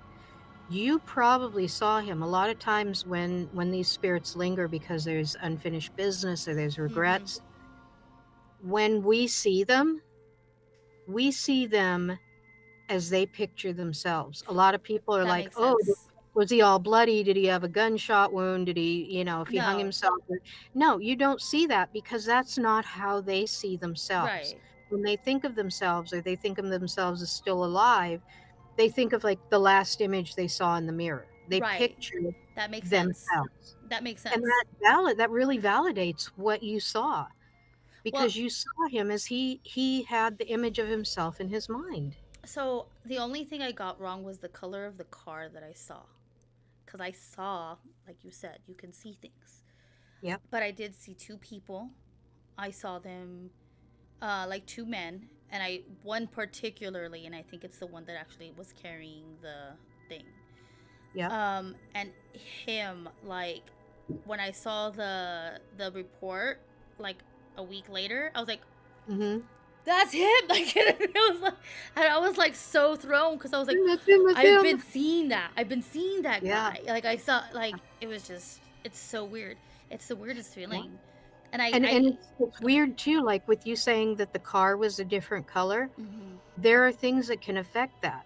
For instance, if he was colorblind, he would see the car a different color than what it actually was. Or if a light or a shadow was hitting it a certain way, what he saw in that last minute would be the image that he projects to you, how he saw it. So it's not really Oh, a big deal that you didn't see the right color of the car. You saw the color he saw. You saw the car the way he saw it. you want okay? So you want another creepy thing? Okay, so this makes sense. So I Hmm. thought I saw a white car, but it was a red car. But where Hmm. he passed, he was right next to a white car. There you go. So like, So he does may have that make sense? mistakenly, I may have yeah, seen he might what have he thought it lost came saw. from the white car or that somebody was hiding behind the white car, but for whatever reason, it was that white car that registered to him. Mm-hmm. And that was all he was able to project to you because that was one of those last memories that stood out. Oh wow. Yeah. See, people don't talk about this kind of stuff. No. They don't give out this information. There's a lot of gatekeeping that goes on within the psychic community and the spiritual community. They don't want to give away their little goodies. They don't want. See, and that's one of the reasons why like I like to have this, that why I've wanted to open up these conversations with not just people who have had paranormal experiences, but people who are also practitioners and have Yeah. spiritual gifts and things like that. Because I do feel that it's a very different mindset to be in when you're experiencing something paranormal. Yeah. And if you don't have anywhere to go for resources, I remembered when the dreams first started, it was so terrifying and so visceral, and I reached out to other professionals, to other psychics in the community, people who were known for working with the police department for and I would reach out constantly. Either it would be complete and utter silence or people would belittle me and they would say, you're just riding the trend, or you're some kind of nut job. Or one actually Yeah, came that's straight out and yes. said, "Honey, I make a good living at this. I'm not going to give you the tools to take my job away from me." And I'm like, I'm just looking for a little peace. I'm looking for like a good night's sleep, you know? Right. Yeah. But there's so many people out there who experience these things, and they've got nowhere to turn, Mhm. nobody to talk to. And then when they do turn to somebody in the community, they're met with far less helpful actions and words. And that doesn't help at all, especially nowadays. There's so Mhm. much negativity in the world. There's so much spiritual oppression going on, so much uncertainty. And people are going to be coming awake and Mhm. experiencing things that normally they wouldn't, because this Mhm. is this is a huge transition period. Oh So there's yeah. going to be a lot of people out there with questions, with fears, with doubts, with what's going on to me with me. Am I losing my mind? Mm. And you're met with a community that is gatekeeping the information that can help everybody. Mhm. And that the more knowledge you have, the better armed you are, the better prepared you are to survive all of this. Right. And what a lot of these professionals don't understand is, with their gatekeeping, with their closing ranks against anybody that's not one of them or part of their circle, the only thing that they're doing is crippling the entire community as a whole. Yeah. They're making it harder for those of us who really want to make a change, who want to leave the world better than we found it, to do our job. Right. And Right. that's frustrating, you know. Yeah. And I'm not gonna say it's completely altruistic, all the stuff that I've done, because it's not. I've always had a fascination with this. I Mhm. am a hardcore adrenaline junkie. I love nothing more than going into places I'm not supposed to be, that are inhabited by things that are not supposed to exist, and facing off with them. I love it. It's an adrenaline rush. I'm going to be honest. I Interesting. enjoy it. Yeah, I enjoy it. So it's not all completely altruistic. I go looking for trouble, and a lot of times I find it, and I Whoops. enjoy every minute of it. So when you were, we're gonna backtrack now, back to the space that you had cleansed. Hmm. After something like that, because you said that things could get tough, right? Yeah. Did you start getting like things following you because they were upset that you removed them and things like that? Mm. I used to when I first started, because I wasn't as strong about putting up my shields and my energy and all of that. I didn't equate the fact that I could cleanse my aura after something like that with sage and sweetgrass, just like I would if somebody negative came into the store. I wasn't Got it. putting two and two together, so I wasn't doing a lot of my safety procedures that I have now. Okay. Luckily, by the time I was in that space, my parents figured out what was going on, because I walked into the shop one day and my dad's like, "Turn around, back out." And he brought this big bottle of aura cleansing spray that he had. And he's like, he's a very blunt man. He's like, "You're not bringing that shit into my shop." There you go. He's like, you got passengers all over your aura. We got to get rid of those before you come in the shop. And then he and mom sat down with me and they said, "Okay, we need to go back to basics. We need to Right. show you how to." And I watch these ghost adventure shows and stuff and ghost hunters, and I just cringe, because none of them are saging or grounding or I setting mean, in now they are. Now some of them are getting smarter, and they're but wandering into these areas that I'm just like, "Oh, you're gonna have you are in for so many dark times now." And I just watch them and I'm aghast at it. I'm like, all I would right. never, My I can't flabbers are remember what gasted, I sir. did. Oh my god, I just cringe, and I'm like, and that's the other thing, I've seen a couple of them that do the, "Oh, we're gonna call the circle and hold the space sacred and whatnot." But the thing that bothers me is, you can tell they don't really believe it. They're Right, doing it because right. they've been When told you they when need to. I don't like, and that's my problem too. When it's like, okay, so then you picked up somebody else's ritual and you think because they know what they're doing that it's gonna Right. work for you too, rather than fully understanding the why. Yeah. connecting to the why, it takes longer than 2 seconds. Like, we're gonna It say, does. you It can't say really like, I'm gonna does. wave the feather and I'm good. Nope. And I'm sorry, it sounds really trite and whatnot, but I'm sorry, the power is in the believing. Yeah, it's You know, exactly. The power's it, in it's the been in actual so faith many into it. horror movies and Mm-hmm. everything. Oh, you thought that would work for the exorcism, but there's a problem. You don't fully believe. And Mm-hmm. yeah, it's dramatic and all of that, but it's also true. It If you aren't is, fully yeah. committed to your belief, you're not fully And powered then and what's you're letting worse is down. that because you're not fully committed, now you're an easier target. Exactly. Exactly. Mm-hmm. It's like ringing the dinner bell. Mm-hmm. You know, they're like, "Ooh, Like, we got oh, a so you lot wanted of to play with this? Hold on. mhm. Look at this one thinks they know what they're doing." Yeah. You know, and so we watch these things, and I mean, they're good entertainment. I mainly watch them to see what the hot paranormal sites are, that if there's anything near Some me, I I'm know. going to I love play with. all of them. I really do. Yeah, I'm a big ghost hunter girl. yeah, I love me and my kids used to love watching Ghost Adventures. But I remember thinking yeah. like, when are they gonna pray? When are they gonna like, you know what I mean? Oh Like man, every time. I'm like, when are they I'm sorry. gonna Zach is take care of he's a themselves? snack. Zach is he's fun to look at. He's pretty. He's but man, he would go in these rooms and he would throw out these challenges, and I would be like, "Oh, you Somebody have just no wants idea to, how much yeah. bigger and badder than you this thing is, and it's just waiting to eat your face, Zach. It Yeah. wants to eat your face, you know." And I'm like, and I would just wait for it, and Yeah. You'd be like, you I know, feel and really sick. Gee, I wonder why. I wonder why exactly, yeah. And so, you know, it's a whole culture that's out there, but at the same time, the statistics coming out are that the pagan community is growing more than it ever has in the past 100 years. People are going back to their ancestors, to their roots, to their old traditions, to connect, to feel Mm-hmm. some sort of grounding and some sort of belonging An awakening. in Yeah. this world. Mm-hmm. And part of that process is exploring the supernatural, the paranormal, understanding what's out there, what you're up against, things like that, and where you fit into that whole cycle if you're going to be walking these paths. Right. And it, like, I think one thing that a lot of people ignore is that it's very clear. Like, it's like even in our gospel that there is a spiritual war and it's ever Yep. present, and you're either gonna help it along or you're Right. gonna, or you're gonna actually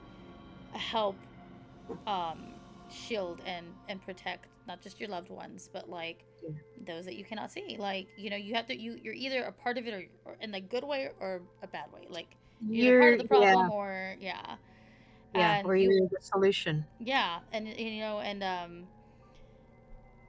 I find it so mind-boggling. I've had so many people like say things like, if you can believe in Wi-Fi, what makes you think this isn't real? Like, Right. hello. You can Yeah. believe in Wi-Fi. You can believe in a signal you can't see, but you can't believe in. Right. Hmm. And at the end of the day, really, you can boil it down to the simplest of terms for people who really aren't into all the, quote unquote spiritual woo woo. Mm-hmm. Um, all it is really that we're dealing with is a different type of energy. Mm-hmm. And just like different receiving towers, different amplifiers are meant to pick up different kinds of signals, those of us in this community who can do these kinds of things, we can do it because we're wired to receive those signals. We're wired to pick up on and understand that energy. And if you really want to get out of the paranormal BS, that's what we are. We're receivers or senders of energy patterns. Mm-hmm. We're just simply wired a little differently than other people. We're even Mm-hmm. wired differently than other people in our psychic communities. We Right. don't all Right. have the same abilities because we don't all pick up on the same energies. Right. Right. And like, and I can, I've thrown people off because I'm all like, yeah, no, I've had this, I've had that, I've had this, I've had that, and I've actually been able to go down the list of like claircognizant, clairvoyant, clear this, clear Yeah, that. As of now, I am no longer some of them, but I've had right. all of them.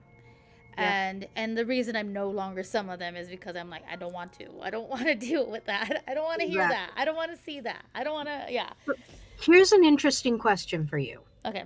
And I've thought about this and I've talked about it with others in the field. But and I'm going to be completely transparent here. I am neurodivergent. I was late diagnosed autistic. And my question to you is, what I seem to pick up on is a lot of psychics, a lot of people who are drawn to this field, a lot of people who are receptive are neurodivergent in one way or another. Our wires are already crossed in one way. Girl, I could have a whole conversation. I've told my community knows this. I've said this multiple times. Mental Yeah. illness is just what science wants to put on it, but no, that's just a connection to the spiritual realm, and we can't. And you're not being given the proper tools to know how to handle it. Because anywhere else, schizophrenia is known as mediumship or Yeah. things like that. Because you're able to read energies and you can see energies Oh, that yeah. others can't see. And a lot of the civilizations across the world, Mm-hmm. the Aborigines in different cultures in Australia, they're indigenous people, a lot of the Native American tribes here and such, people who are neurodivergent are basically seen as God touched. They're seen as the Right. shamans. They're seen And then as and then what's heralds. worse is that being touched wound up being an insult. Oh, they're Yeah, touched. yeah, Do you know what I mean? Like what went from being touched because you were spiritually gifted turned into touched. Like, oh, there's something wrong with you. exactly. And it just like there was a shift in like belief, which was so strange to me because honestly I feel like it was more of a way of minimizing the gift so Oh, that absolutely. you didn't so your power was pushed away. Oh, yeah. Like it was it Well, was it and was I so hate that to you say couldn't it, have but that. a lot of that was through the manipulations, a lot of it through the Catholic Church, because, The Roman government. We're gonna put it yep, that way because the we best know why. way to get rid of a culture's belief system, to get rid of a culture's power, was to assimilate them. Mm-hmm. So if they made it that these holy people, these special touched magical people were now a bad thing, that their powers were all a mental illness, then when a martyr or a saint or a miracle happened in the church, it was all God-given divinity. It was a blessing from above. The church now held all the power and had assimilated that culture's sacred people into its own belief system, just like the picture of Mary Magdalene in her blue robes. That was them assimilating Bridget from the Irish culture in Right. whole, in But even totality. Mary Magdalene being like not even revered Mary, the as who mother of she was Jesus, supposed to excuse me, be. I Oh, misspoke. oh Mary, yeah, the yeah, mother yeah. of Jesus. Yeah, Yeah, no, exactly. I No, well, misspoke. yeah, the Mary and it's funny because I saw what you saw, but I was also Yep, talking about Mary yep, Magdalene. But I did see who you saw. I saw yeah. what you saw because it's true. And I've even told people I was just all like, you don't think that that's not she wasn't she's being added in. Like for somebody to pray to the same way they would have Yeah. the other deities, like the other And that's how mothering cultures are deities. assimilated. Yeah, Right. that's how they're essentially defanged, is Well, because that's they're where Santeria assimilated. also comes from. People Yeah. don't understand Santeria is it's the religion of saints, but Hmm. they're not worshiping the saints. They're worshiping their own idols, but they put them in saints, and Yeah. that's where Santeria came from. They Yes. knew how to play the system back. Yes. Yeah. So for Well, and they those, made their yeah, saints, they made them, I guess for lack of a better term, they made them working idols. They weren't right. these entities that were sat up on these holy thrones and were unapproachable and untouchable Hmm. and just worship. They put these saints to work. Right. You've been sainted, you have these abilities, you were sainted for these abilities. Now it's time to pay that forward. Right. You're being revered in the afterlife. You need to help the life you left. Right. And then You need there's to work. what was the other thing I was oof, no. It's okay. That thought that thought flew. It's fine. Yeah. But no, it's Wow, true. man, It's we true. covered everything tonight. Wow. It's very true. Yeah. I'm sorry. I've been so, you No, know it's what? okay. I've been so tired and I've been like so out of it that I'm like, whoa. It's fine. Yeah. It's fine. Yeah, I have my huge mug of caffeine here that I've sucked down that keeps me going. But yeah, no, there's just, I mean, there's so many adventures that I've had over the course of my life, and most of it has just been me following my stupidly neurodivergent brain down these rabbit holes that I really shouldn't be anywhere near, but I just simply can't stop myself from From investigating. doing it, yeah, and being involved with it. I fully feel Mhm. that. Um I've always had a draw to all Yeah. of this, right? Yeah. My family, especially my mother, is like, "Oh my god, it's the devil," Mm. and I'm like, "Ooh, all right, well, just be quiet.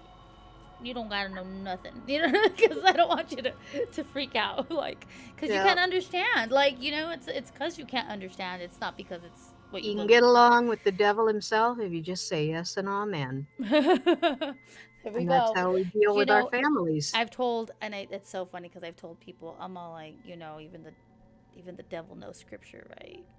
Oh, absolutely. Like Knows it better than most you Christians do. understand this, right? Yeah. Yeah, like you got to be careful with who you shake hands with and rub elbows with, because you You never can't know beat who's the other team if you actually. don't know the other team's playbook. Exactly.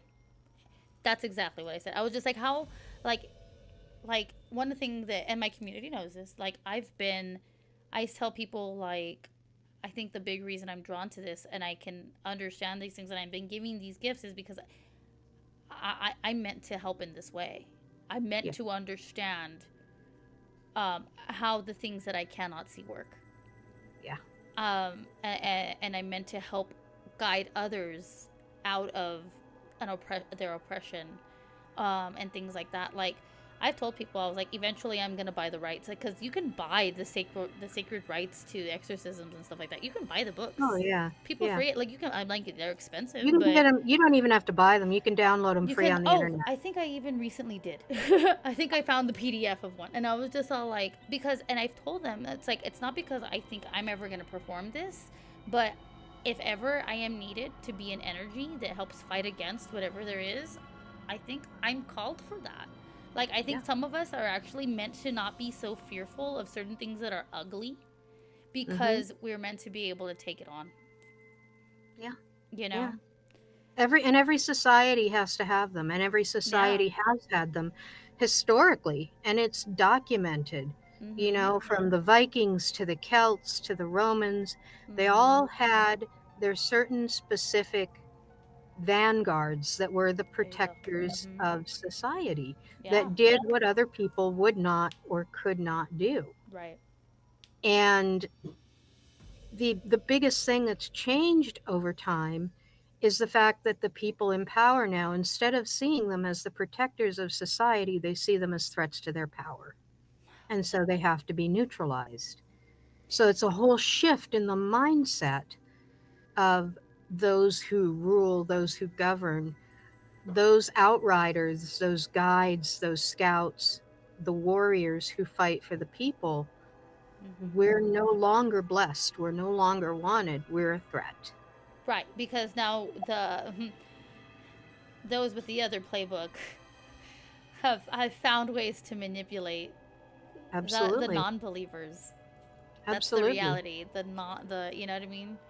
Yeah. These traditions And I have. mean, it's going to come down to a point, I think, eventually where people are going to be forced to choose a side. Things are going to become so blatantly messed up and wrong and genuinely evil. People are not going to be able to deny anymore that the things going on in this world are actual evil. There is no other term for it. Oh yeah. And they're going to look around for help and teachers and guides, and they're going to find out that they're either in insane asylums, in jails, Mhm. or dead, or just too scared for their lives and their families' lives to To be step out able and to help step out. anymore. The Yeah. cost is too high, Right. Right. It's gonna and go. It's gonna go. society It's is gonna be deeply fault. a whole other witch trial all over again. Yeah.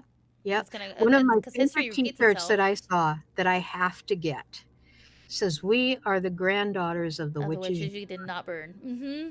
Yep, you did not burn. I love that one. Mm-hmm. And I've got, that in a lot of ways that really sums it up Right. because again, we're the outriders. And the funny thing is too, a lot of us aren't just in the pagan and psychic community. A lot of us are also drawn into the entertainment industry Oh. Mm-hmm. because historically, Mm-hmm. when there's a big change coming about in society, when things are really wrong, where you first hear about it is from the artists. You hear it in their Right. music, you Mm-hmm. hear it in their speeches and their plays and their poetry, you see it in their artwork. Oh, that's why I've told so many people. I was like, I love theater and I love history because they're hand in hand. They are Yep. hand in hand in literature. When you all of Yep. them, they're married. They're all together. And Yep. if you don't pay attention to what's going on in this play that came out in this year, Yep. and like the similarities of what was going on in history in that time, like then you're not gonna really recognize anything. Was it those who do not learn from history are doomed I'm to sure he's repeat it, painted. Mm-hmm. Yeah. you know?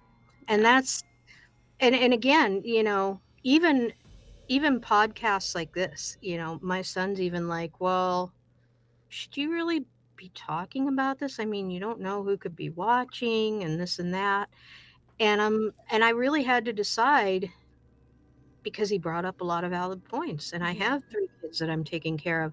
And I really had to decide which side of the line I was going to come down on. And I knew that this would be, if I didn't do this, it would be the first step in letting them instill fear, making me too afraid to fight, to continue following my path, to continue being that harbinger, to having that commitment.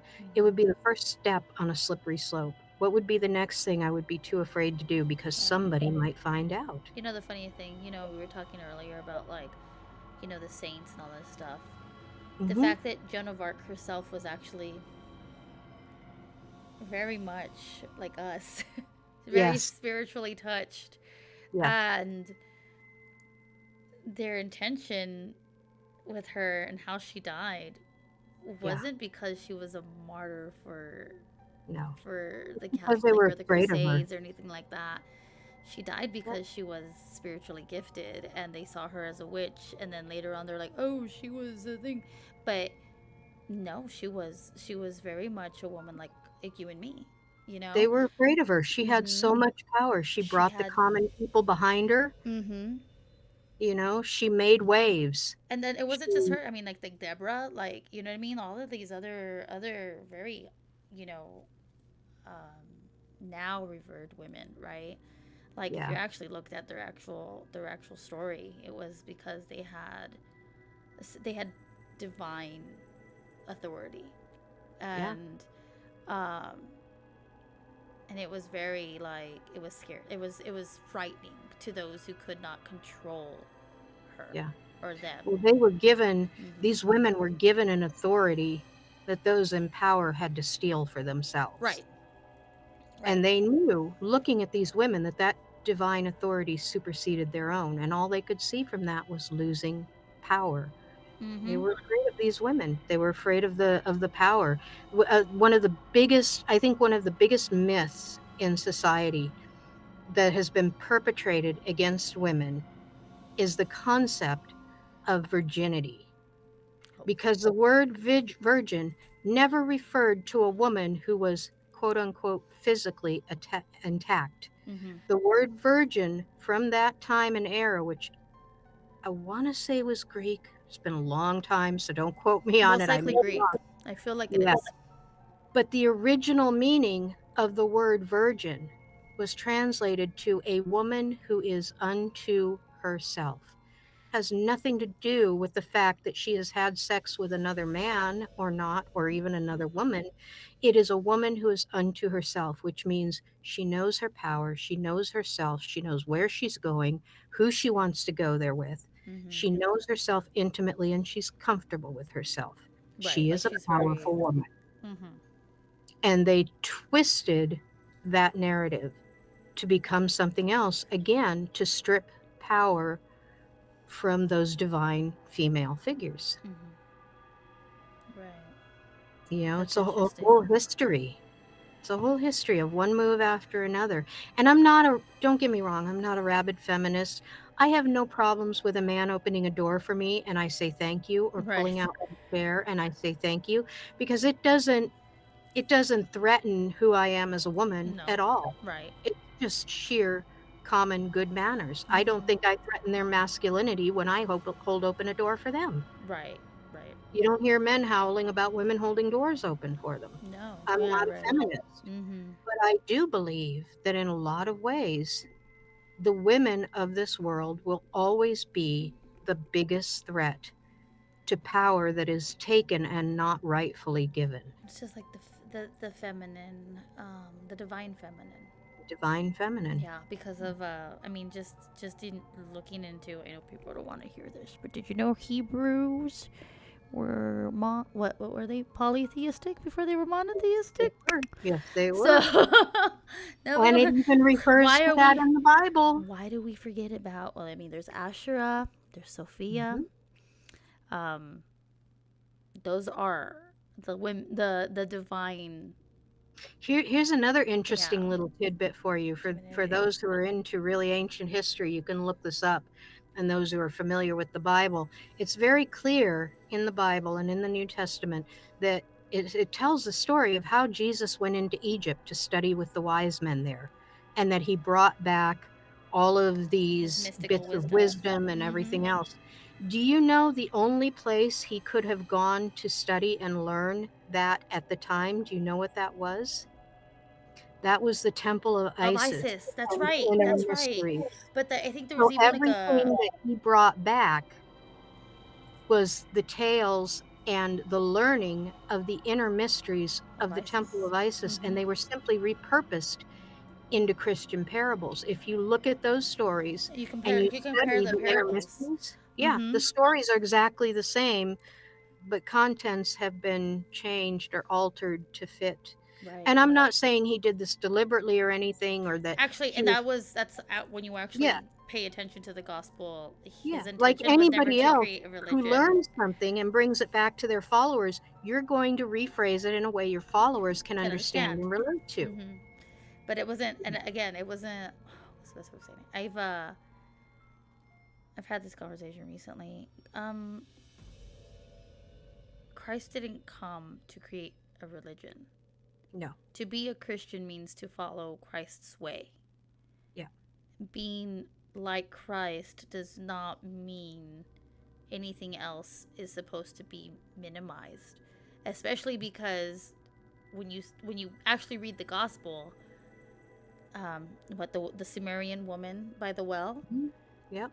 he's like not any other man of his in his cloth, so to speak, like him, would have not ever grabbed that No. water from her. They would have Mm-mm. not cared to touch the same thing she would have touched because of They'd have seen it one. as profane. Yeah, she was right, and he was like, "That's ridiculous." Like, It's water. when it came to, yeah, exactly. He's like, "I need water. She has water.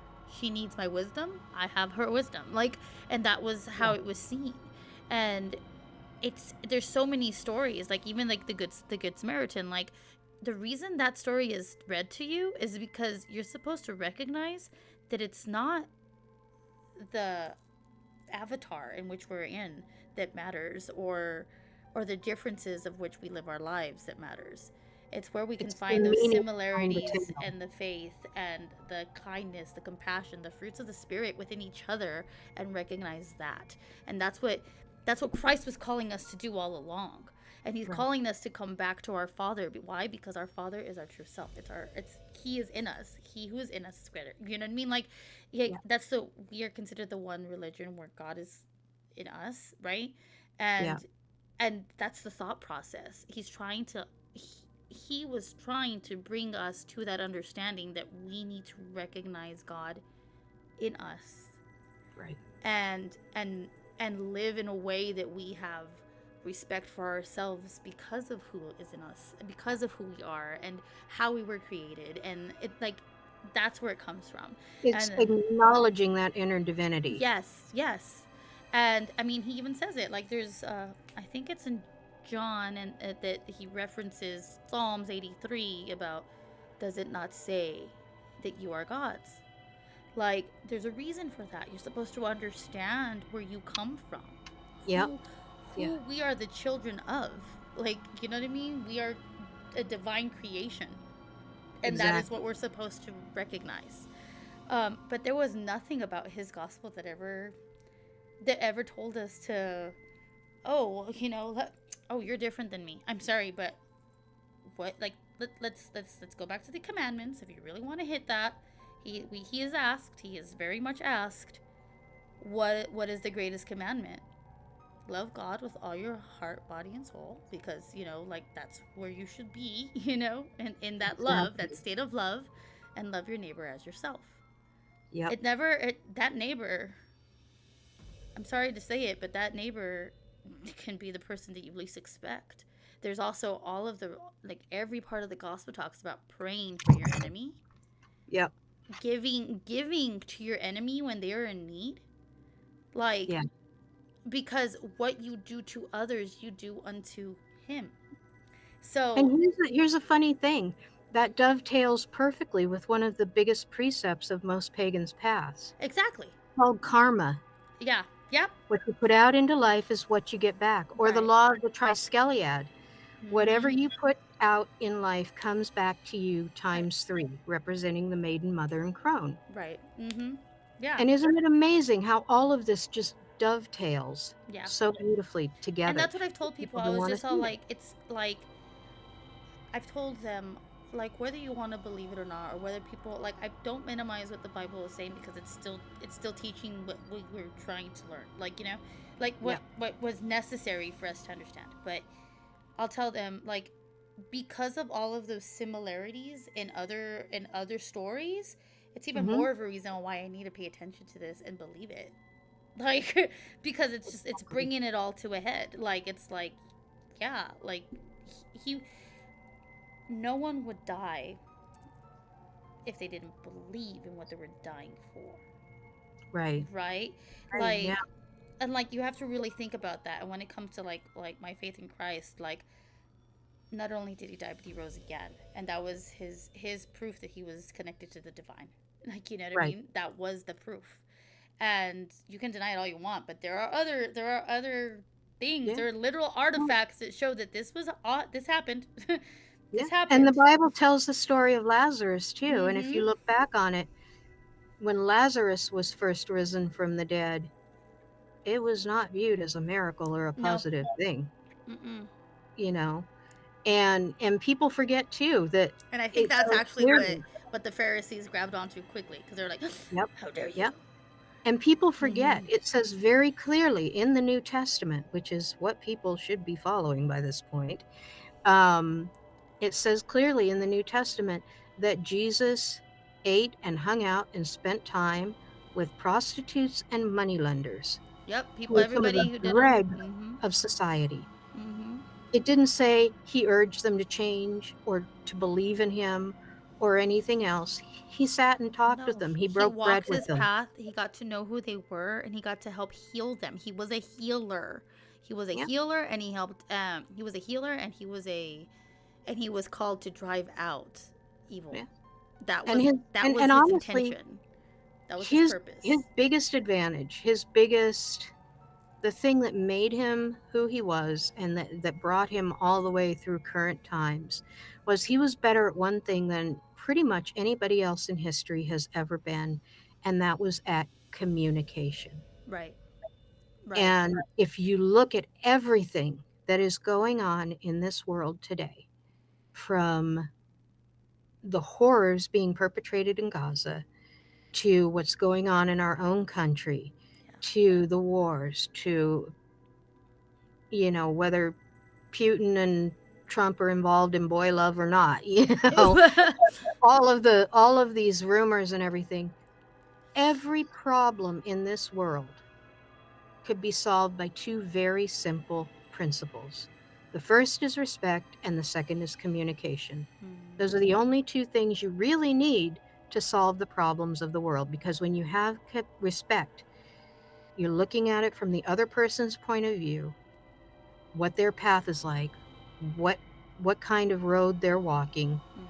and when you communicate with them at that point, because you have that respect, you understand that the communication needs to go both ways, Mm-hmm. and you both need to see each other's point of view. Yeah. And that would solve all of the problems in this world. Yeah. See each other's. That's See the big each one. other. See each other. Actually Exactly. see each other. Yeah. Which is funny because, and it's weird.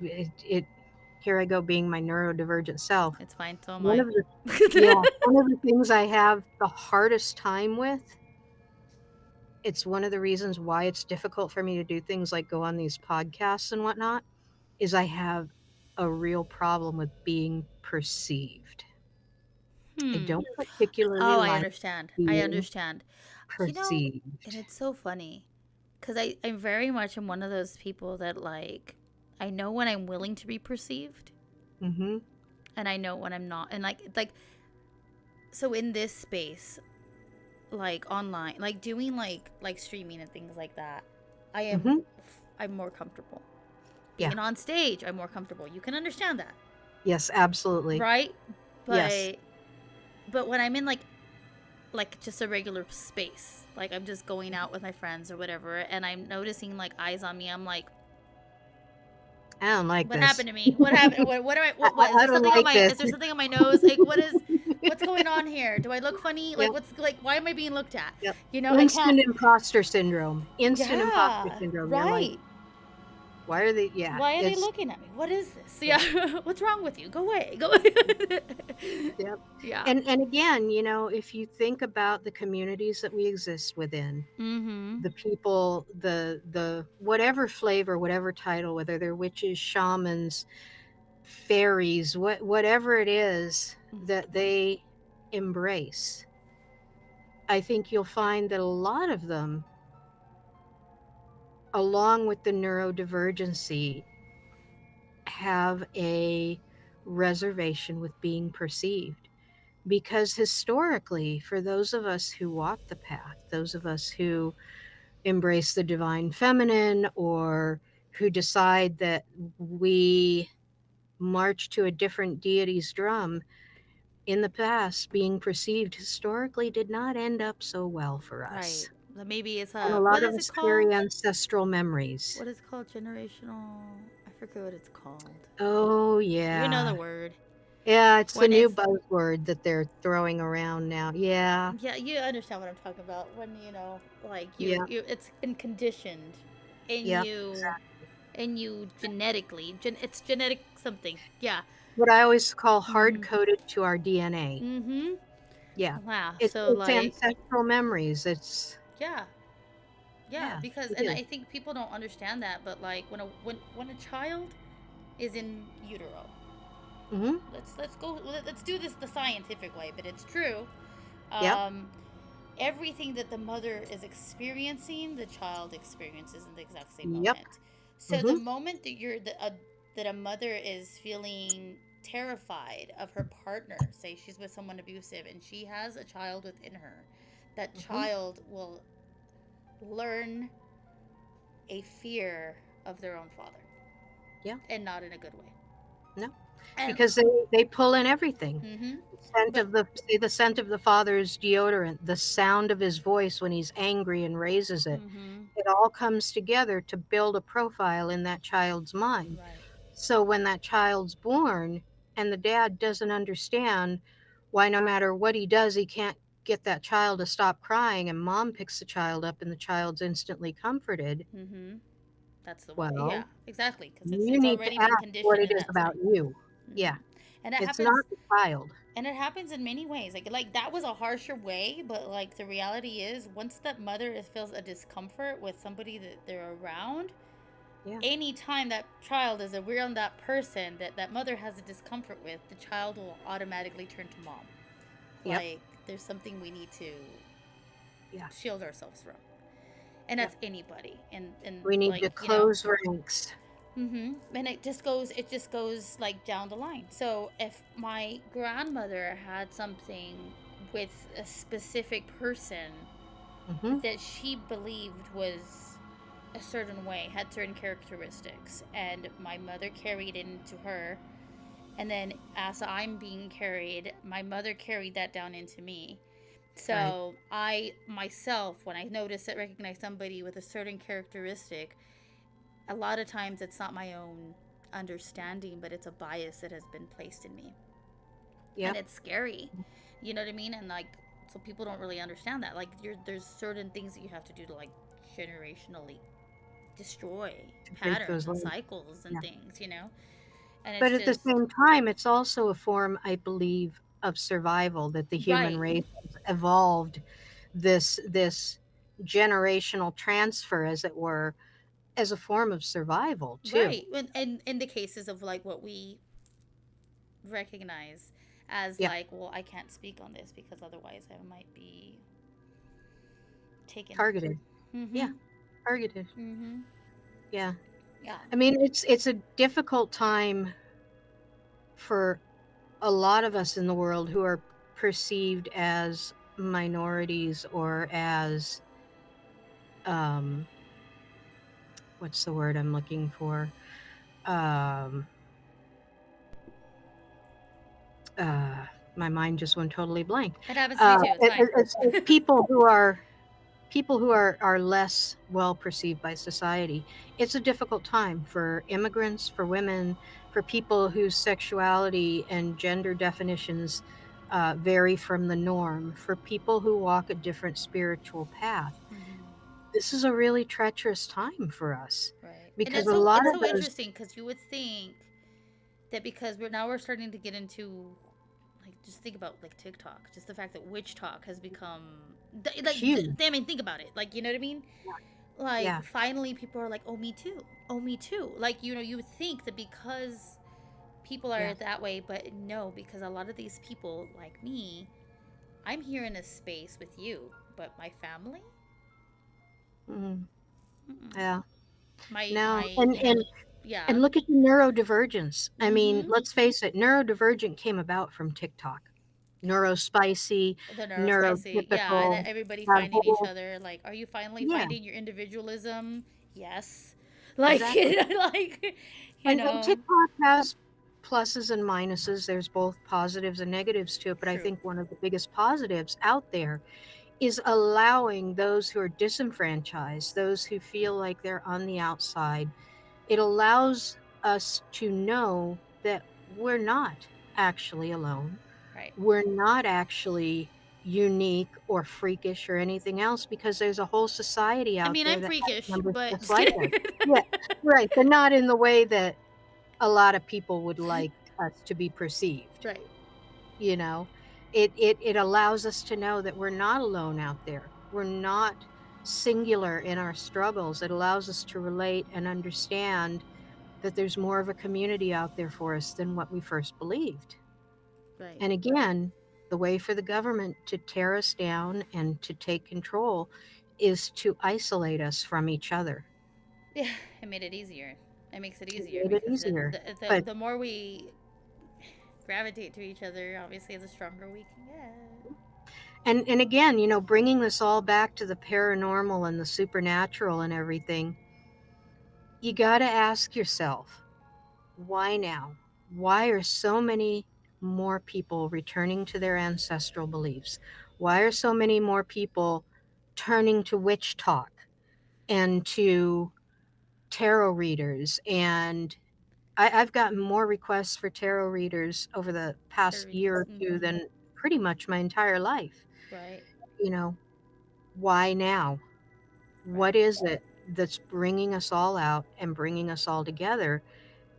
And why are people starting to listen to us now and to give more weight to our words? Right. Right. And it's like, I mean, I could get into that, but maybe we should just keep that to ourselves. Yeah, maybe we should do that a little. Because, I'm not looking to be the next Joan of Arc. Thank you thank very you very much. much. Yeah. Yeah. Um. So in that though, all right. So obviously you've mentioned that you can see auras and Hmm. things like that. I'm assuming that that's also a way that if you walk into a space, like you can see that there's an entity there that others can't see. Yeah, that's almost more like a. Mm, that's almost like having a router in me though that's picking up different Wi-Fi networks. It's Okay. kind of like always scanning for Wi-Fi networks, and it'll hit one and go, "Oh, here's a Wi-Fi network."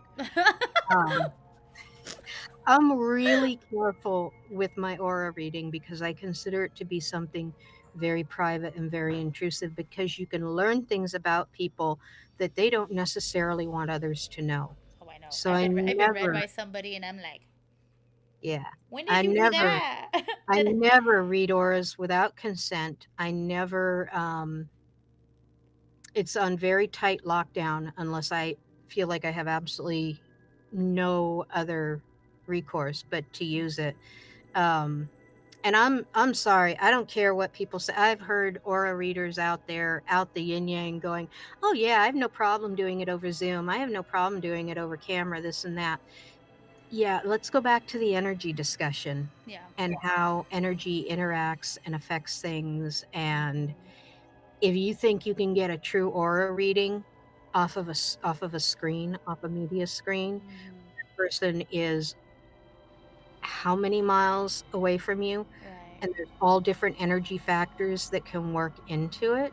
All right. Like interference. Yeah. Yeah.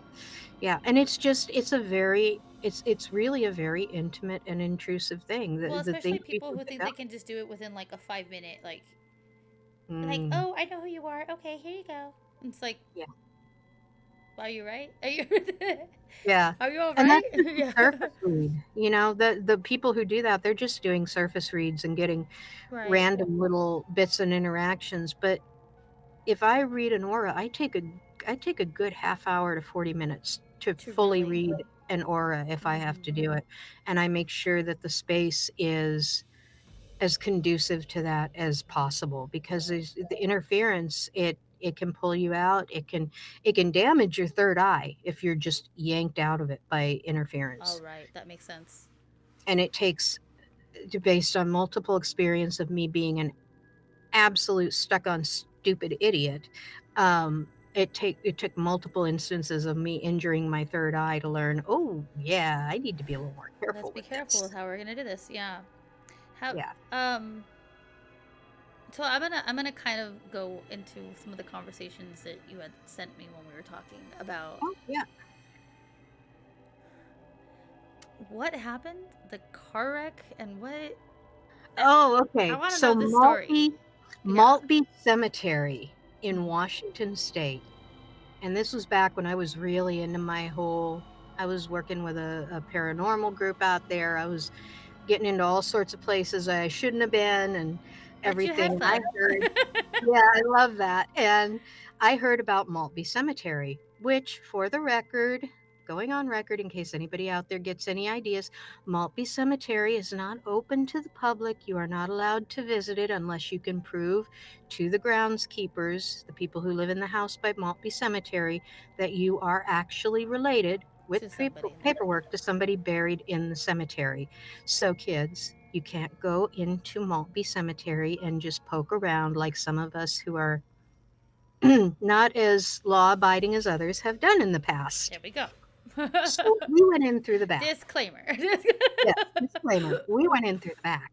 There's a place where you can park along the side of the road and you climb up the hills and you kind of go hiking through all this backwoods area and you come into the cemetery to the back. Hmm. There's no chain, there's no, you come in, you just got to be a little careful. So as you're coming in and you're walking through the forest, on your left side, you're facing the cemetery that you're hiking to, is this deep drop down ravine covered in trees, all sorts of stuff. Now, this is a drop down ravine where you parked on the other side of the road. There's no, you don't see this ravine. There's no sign that it's there. Everything is paved over. There's no indication That that you it's could there. get to this Yeah. ravine from the road. So you look over into this ravine and there are a handful of wrecked cars down there. Oh, wow. cars that have driven into trees, Mm-hmm. and all of them are facing away from Maltby Cemetery. So people were driving away from the cemetery, and somehow they went off the road and crashed into these trees, which could lead you to believe that they were fleeing something in that cemetery. And here's the weird thing, I took pictures of these cars and such, and there were cars from all different eras down there too. Wow. And some of them had been there so long, one of them had a tree growing through the engine compartment. That's how Oh, long it had wow. been there. And so I took some pictures and I went home and I pulled them up and I was looking at them. And the weird thing was that in the same spot on all of these pictures, no matter which angle I took it from, there was this bright, luminescent ray of filtered light, something coming straight down through the trees, shining down on these cars. And the thing What? was, I did not see that when I took the photos. I never saw that ray of light when I was looking down into that ravine. None of those cars were illuminated. There was no sign of it. It only showed up on my photos. Wow. Yeah, yeah. So that was really spooky. And then the other thing is, for a lot of years, all over the internet, there's been this whole urban legend of the 13 steps to hell. Okay, You I think I find heard this, about that at that yeah, you cemetery. find this grave and you go down the 13 steps, and people have never come back. People come back sick. They come back with memories missing, all of this kind of stuff. Maltby Cemetery is the origin of that urban myth That's so because there was a scary. crypt that was there that had the steps that went down, and there were a number of truly horrifying stories. That crypt is no longer there. I couldn't find it. It looked like it may have been covered over. Oh, probably so. Yeah. Like, But this was a creepy, creepy cemetery. And I mean, I'm pagan. I do protection spells. I look for places where I can get grave dirt and stuff, but I always bring offerings with me. I bring tobacco, I bring coffee, things like that. So if I take something, I can leave something in return. right, you ask before you grab, da da da. Before I grab all of that. Mhm. And so And trust my me, you will know when there was a no. oh yeah. You have Oh yeah. to. Yeah. So my good friend went with me, and she was halfway across the cemetery looking at a gravestone, and I smelled this really sickeningly sweet strawberry. Like, remember when we were kids and we had like the Bonnie Bell lip smackers, like this, I was or the thinking of strawberry that. chapstick, I was thinking and of it that had scent. that, yeah. And I looked, I called over to her, I said, "Are you wearing strawberry lip gloss?" I'm like, "That's really strong. You might want to switch brands." And she's like, "No." And she pulled out her little thing of regular, Like a she's like, chapstick "This type is thing, what I'm yeah. wearing." She walked over, no, no strawberry scent. I was like, "Okay, that's really weird." And then she kind of started smelling it. So we dug around for a bit. We found this one little girl's grave where she was still kind of hanging around. Okay. I put a few flowers there for her. She was really happy. She wasn't malevolent or anything. She was just kind of hanging out, chilling, Mm-hmm. no threats, no worries. So I took my stuff, I left my offerings. We got about 150 feet out of the cemetery, just about halfway. We were right about, so that ravine I was telling you about with the cars was probably about 250 feet long. We were probably about halfway through that distance. We could still see the cars on the now right side, Mm-hmm. and I got violently ill and just out of nowhere projectile vomited everywhere. What? And I couldn't I was so nauseous and dizzy and hot flashes. And my friend finally said, she's like, "You got to put that stuff down you took out of the cemetery. You Right. just got to throw." So I threw it aside, tied up the bag, got rid of everything out of the bag, threw it aside, felt just fine. Walked Wow. back down to the car, no issues. Start driving back home, looking at pictures and stuff. Strawberry smell again in our car. And Wow. my friend and I are just looking at each other going, "You smell that?" "Yeah, I smell that." That's what. This is really weird. And we had this feeling of something following us, attached, something. It's like, when you're playing tag, when somebody's right on your heels and about to tag you. Oh yeah, yeah, yeah. Oh, definitely. Oh, Felt like I that. know what it feels like to be followed. Yeah. And so for people out there listening, this is what it felt like. You're playing tag or Mhm. blind man's buff or something. You're not, behind you, somebody's about to reach out and tag you. That's the Mhm. feeling. You're right. So we went and we stopped at, I think it was a Red Robin or something for lunch. And we were sitting there, we'd just ordered, and the waitress came back with our drinks and she was like, "That's weird. Do you smell I smell strawberries." And she literally said, "Smells like strawberry chapstick." And we looked around. There were no strawberry margaritas. And we looked around and I was like, "Do you smell it at any other tables?" And she's, "No, I don't think so." And she walked over to another table, asked how they were doing, came back. And she's like, Definitely not "No, it's there. just here." Oh, creepy. I mean, And so, well, we. yeah. And that scent lingered for like days. It took me days to clear it out, and my friend at night was like, "It's in my bedroom. I can't sleep. I've lit incense. I can still smell it." And so that was that was really something. It was do you uh do you yeah. think that you got sick because like it was the feeling of the person that was with you, or do you think you got sick because what you took wasn't exactly theirs? Like, does that make sense? Yeah. I think it was I don't think they wanted anything removed from that cemetery. I get the feeling that whoever's in there is very proprietary over that cemetery, and Okay. offerings or not, they didn't want anything taken. There was definitely as soon as I dumped that stuff out, I started feeling better immediately. Yeah. I kind of To this day, I kind of believe it was that little girl spirit that was following us. She was Right. so enamored that somebody had seen her and recognized her and Like left she her was like, flat. where can we go now? Yeah. Yeah. It was that feeling of being seen, of being Mhm. acknowledged, and she liked it and she want. So my narrative, and I'm going to stick to it, is that she just wanted to hang out with a couple of the girls for a while and just be a That's girl. cute. Yeah. Yeah. I could understand that. My yeah, I mean, little girls do that now. You know, I We want to do. be with the We big do. girls.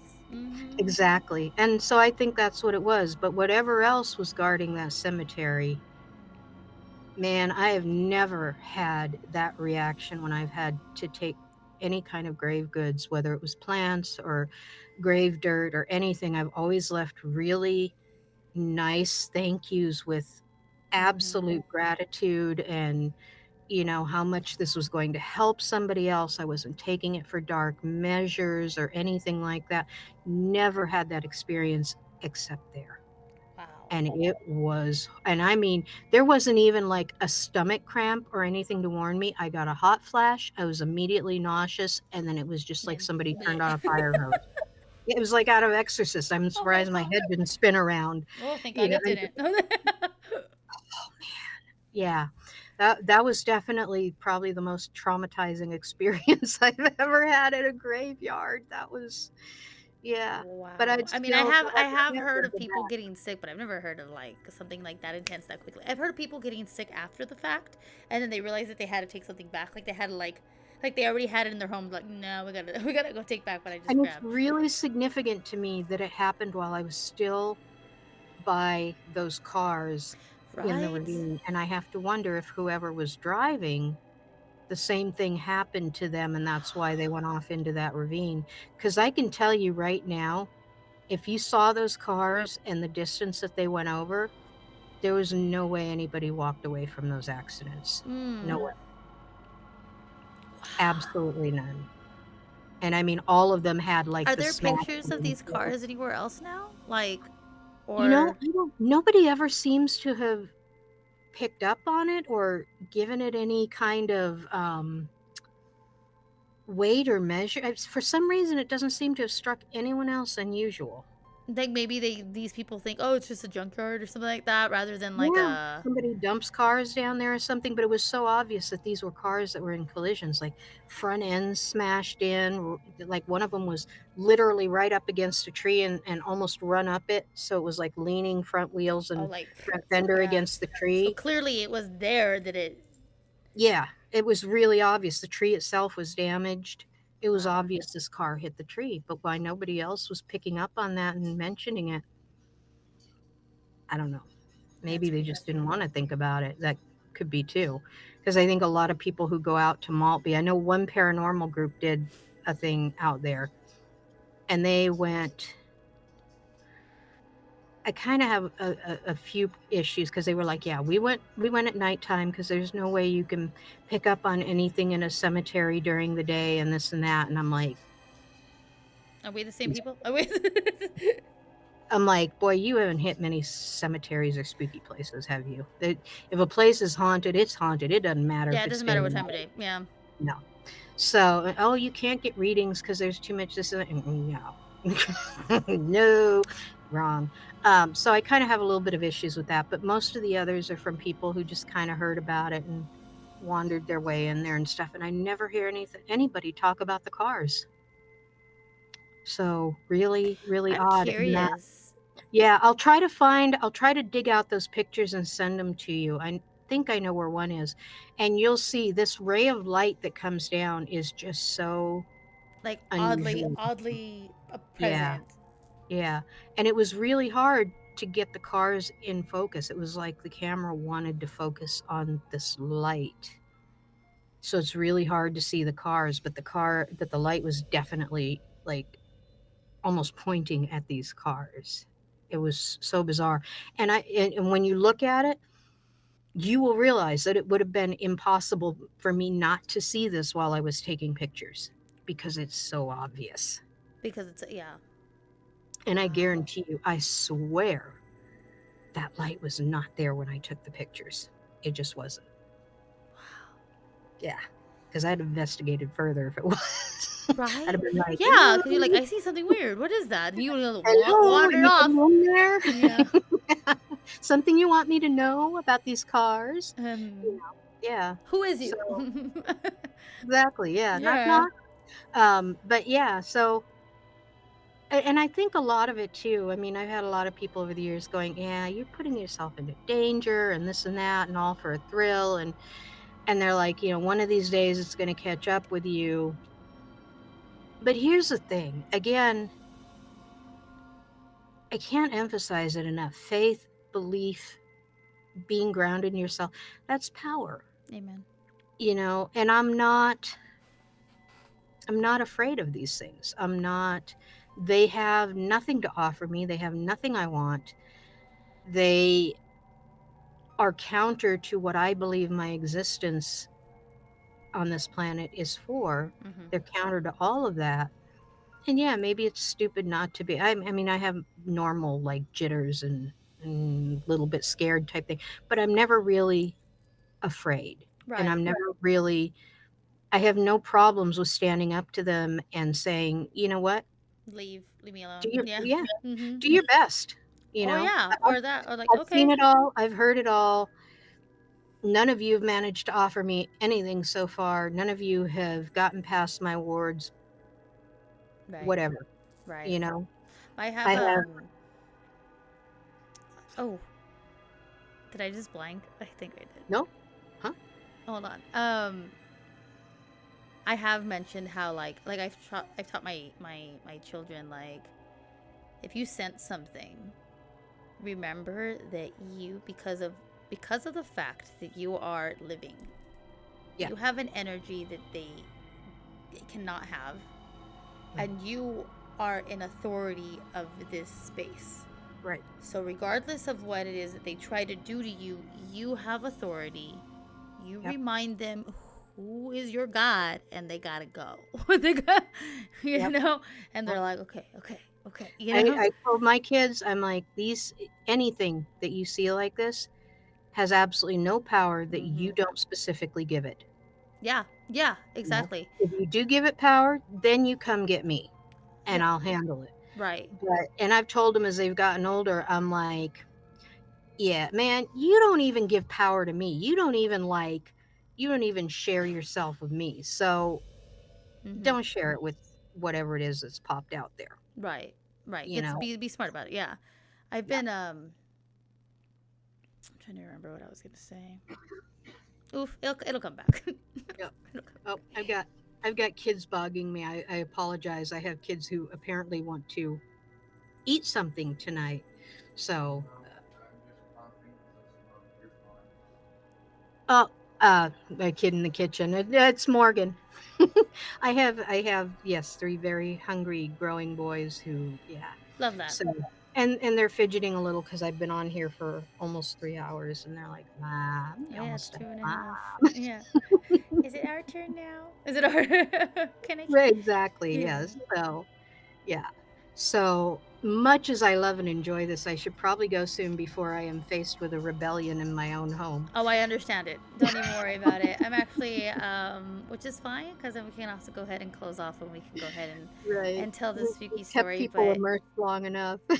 you're you're always welcome, Bridget. Thank you so Oh, much. thank you. Yeah. I I'd loved love this to. conversation with you. I think it's very important for people to hear that there are more of us that have these experiences and others of us, like me and Bridget, who feel called to help remove things that are negative. Like feel called, like that's part of our purpose, right? Um, And it's to okay to laugh about it, yeah, like we have. right, It's right. serious stuff, but it's totally okay to laugh about it. Yeah,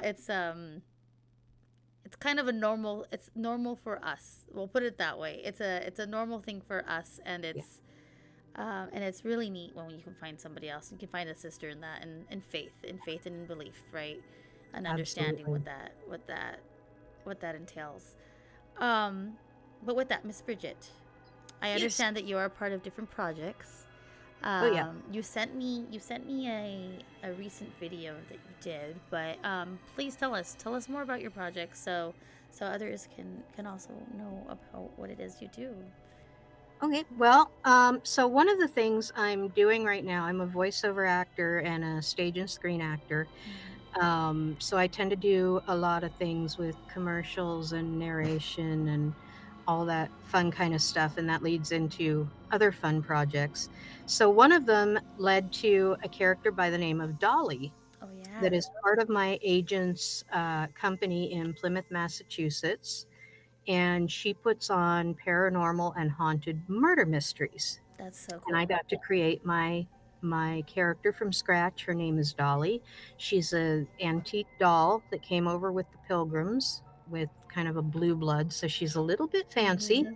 but she was possessed by the witch Old Mother Crew Interesting. in Plymouth, Massachusetts. And so she's kind of this evil little entity that likes sticking her fingers into everywhere she can and tormenting people, and she's up to all sorts of nasty, malicious mischief. Because you don't Uh, play with Loki. Yeah, okay. And then right. And so I joined this competition that I found on Instagram. I sent them pictures of my character Dolly. So now I am in the Face of Halloween competition, Mhm. which is really fun, under Bridget Gentry. If you guys would like to vote, I would really love it because I would absolutely adore meeting some of my favorites. There's Jamie Lee Curtis and Kane Hodder, and Mhm. of course Matthew Matthew Lillard, Lillard. and that's a Mhm. big thing for me. Being a horror aficionado. Right. But I'm currently in second place in my group, which Good is cool. job. Yeah, so that's Yay. a I fun haven't even little thing checked that mine. I'm I doing. haven't checked. Yeah, I is that's a fun little thing that I'm doing. I have a wonderful supportive voiceover community behind me who's all cheering me on.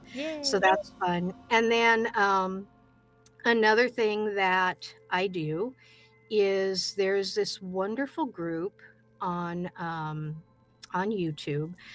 They're very much into um, D&D, and I think a lot of them are long-term gamers and stuff. Their main person is a sound engineer. Um, and so there's this and the name of it just went right out of my head. It's they do a combination of bedtime stories based in Forgotten Realms lore. So, like Baldur's Gate and things like that. Mm-hmm. And so they're sort of at ASMR too. He engineers them with sound and crackling flames or battles being fought. And I'm a narrator for some of the short stories Oh, cool. on that. And it's really something because I get to act out all the different voices, and um, I get to kind of live the stories, as That's it were. fun. So it's a project I get to do for fun. And then also just recently, I was hired to do voiceovers for a podcast rewrite version of the Spider-Man universe. Oh, And fun. yeah, I got to voice Aunt May Aw. in that. And so I'm just kind of picking up fun little projects everywhere I can in the course of working and doing my voiceover thing. And it's kind of funny because most of my voiceover community doesn't know this side of me. They, I was thinking that. I was just like, there's yeah, not that they, much of they this know I do on tarot your readings, but I stuff. haven't gone much more into depth than that. So, Got it. though they're likely to find out if they follow this link. So, Right. So, oh, yeah, oh, really? Ooh. Can you help me? exactly. That's pretty much what's gonna happen.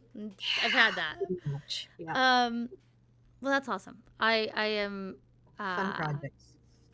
I I I'll be a cheerleader for Yay, your new thank things. you. It's so exciting. That's so cool.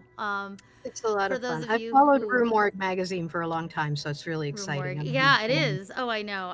I've been in the Cheer. competition a few years. I think I told you that.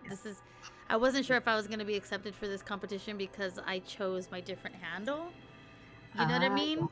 And Yep. no, they accepted me, and so I'm like, okay, cool, yay, we're doing Awesome. it again. But Yay. I don't know. I'm like I'm drawn to it, but I'm like I'm Not more invested. excited. I'm more excited to see like everybody else who's a part of it. You know what I Yeah. mean? Yeah. Um, And I'm having fun with it too, because all the questions and stuff that they send you to answer on your profile and yeah. all the little murder mysteries and stuff, I'm doing it all in Dolly's persona. Oh, I love that. That So is she's so gloating cute. about, yeah, like, well, she just had to murder this kid in the classroom because, he took her home, the dolly for his sister, and she loved him more than she loved the dolly. So obviously the kid had to go. There Not. you go. That's how that works. Yeah. I love that. I love So, that. yeah. With that said, for those of you who want to find Bridget in all of her endeavors, and to see her and her talents, you go ahead and find her as Bridget Gentry on Instagram and I believe also Facebook. Right Not so present on Facebook. Bridget D. Gentry on on Instagram. Instagram. Facebook and I had a parting of ways a I number of years. understand. I understand that. So Bridget D. Gentry, go ahead and check her out there. Yeah. But yeah, thank you, Bridget. If you want to stay, I'm going to be reading. It's a new part of the podcast, guys. I'm really excited to share this with you. But it's called Nightmare Snacks, and it was brought to me by my friend, Fallen Angel Gabriel. He has been writing these, and he's been reading quite a few, and he was just like, "Hey, I think your community might like these." So, with that being said, I'm gonna go ahead and pull that up so that I can go ahead and read that. Miss Bridget, you're welcome to stay so that you can hear the story. Yeah, Um, I would love to. I think I better run, like I said before, the natives are uprising that's over here. true. That's true. We've got some hungry cheering over there. I will come back though and check it out and watch the episode later so I can hear it. And if you're interested, get in touch with me and maybe I can put you in touch with Aaron and we can get you involved in the long rest too if you're interested in reading stories for him. Oh, very cool. Yeah. Yeah. Who knows? So, Maybe. Maybe. yeah, if you get a chance, look up the Long Rest channel. It's got a whole library of tales from us chroniclers, and they're all set in Forgotten Realms and D&D. And Aaron Manley is the one who did it, and he's done phenomenal work. So if it's something you're interested in, let me know. I'll see if I can get you two connected. Very cool. I would love that. So that's Yeah. again, guys. That's the Long Rest on YouTube. Go ahead and check out their channel because I actually was listening to part of the story before, well, I was getting ready and stuff. So it's pretty amazing. The narration it sounds phenomenal. Go ahead and check that out as well, guys. But Well, again, I will thank you, leave Miss you Bridget. all. Thanks to everybody, to your audience, for being patient with all my mad woman ramblings, and thank you for giving me the chance. No, thank you. Thank So, you for reminding me on why we do this podcast. This is the whole reason for us to find it, exactly. to find those others that are like us that just Exactly. understand that there's a little bit more beyond the veil. Yeah. Yeah, I think we're kind of doing the pagan version of Avengers Assemble. Maybe. Pagans Or I Assemble. guess more like spiritual version of Avengers Assemble Exactly. because Yeah. there's a lot of Yeah. us. Spiritual warriors that assemble. that's it. There we go. I agree. Thank you, Exactly. Miss Bridget. It was Yep. great Have a meeting blessed you. evening. You Have a too. wonderful evening. Be And good night blessed. to all of you. Good night. Good night. All right, my loves. Now is the time that we are going to get into nightmare snacks. Let me go ahead and just pull up the story so I can read it for you. But I appreciate all of you who have been here, just been hanging out. Again, we're gonna close. We're gonna close the podcast with something new. It's a new story, again written by fallen angel Gabriel. As you can see, this one is called "The Tooth Fairy's Jar." He read it to me the other day, and it was absolutely terrifying for me. I cringed. I literally shook a little as I heard it. But I hope you all enjoy this as a sign off. And yeah, here's your little nightmare snack. Tommy's first tooth came out with a faint pop, small and perfect in his palm. He dropped it into the glass of jar beneath his bed, just as his mother said. That night, she came. The Tooth Fairy. She glowed like silver moonlight with wings soft as lace and eyes that shimmered like dew. She bent close, kissed his forehead, and whispered, "Thank you, little one." In the morning, the tooth was gone, and in its place lay a crisp $10 bill. A few weeks later, he lost another tooth, this time 20. The third, 40. The fourth, 80. It always doubled. And each night she came, humming lullabies, stroking his hair with hands that felt almost too cold. "You don't have to, child," she cooed. "You can stop whenever you wish. But if you keep giving me your teeth, the money will keep doubling. When you're done, just say so." Her smile lingered too long. Her teeth a little too sharp. Her wings twitched more like an insect legs than lace. Tommy told himself he would stop someday. But why would he? The money was easy, and it was fun. He bought candy, toys, games, foolish things that dulled in a day. And when the money was gone, he only had to give another tooth. Until there was no more to lose. Until there was no loose ones left. Still, he wanted more. He began to wiggle his teeth until his gums bled, twisting them until the roots tore before their time. And when even that wasn't enough, he crept to the garage for pliers. The first yank nearly broke him, bone tearing from the socket, gum shredding like wet paper. He screamed into his pillow. The tooth dangled from the pliers, still smeared with the strings of flesh. He dropped it into the jar anyway. That night, she came again, crouched on the ceiling like a spider. Half her face still soft and beautiful, half writhing mask of mandibles and rot.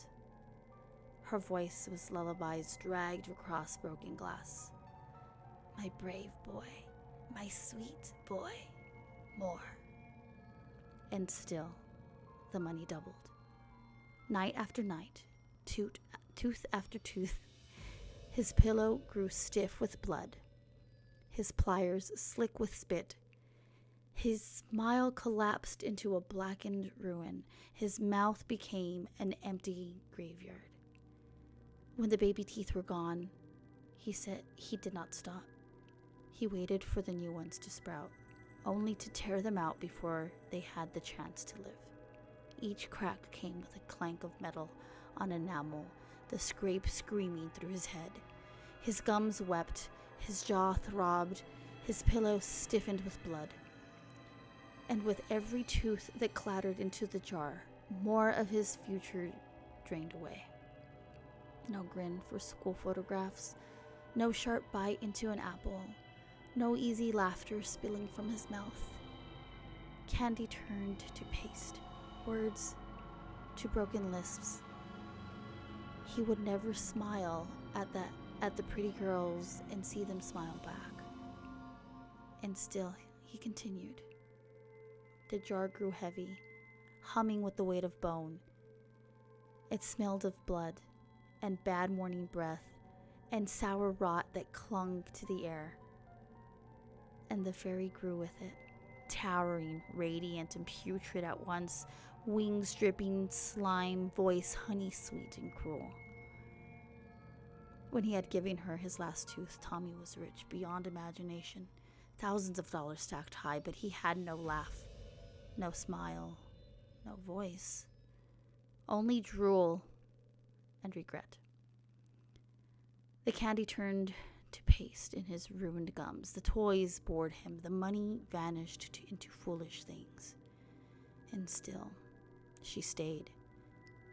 That night she knelt beside him, half angel, half insect. She cradled his head in her claws as if she were tucking him into bed. Her kiss left blood on his forehead. "Our deal isn't finished, darling," she whispered.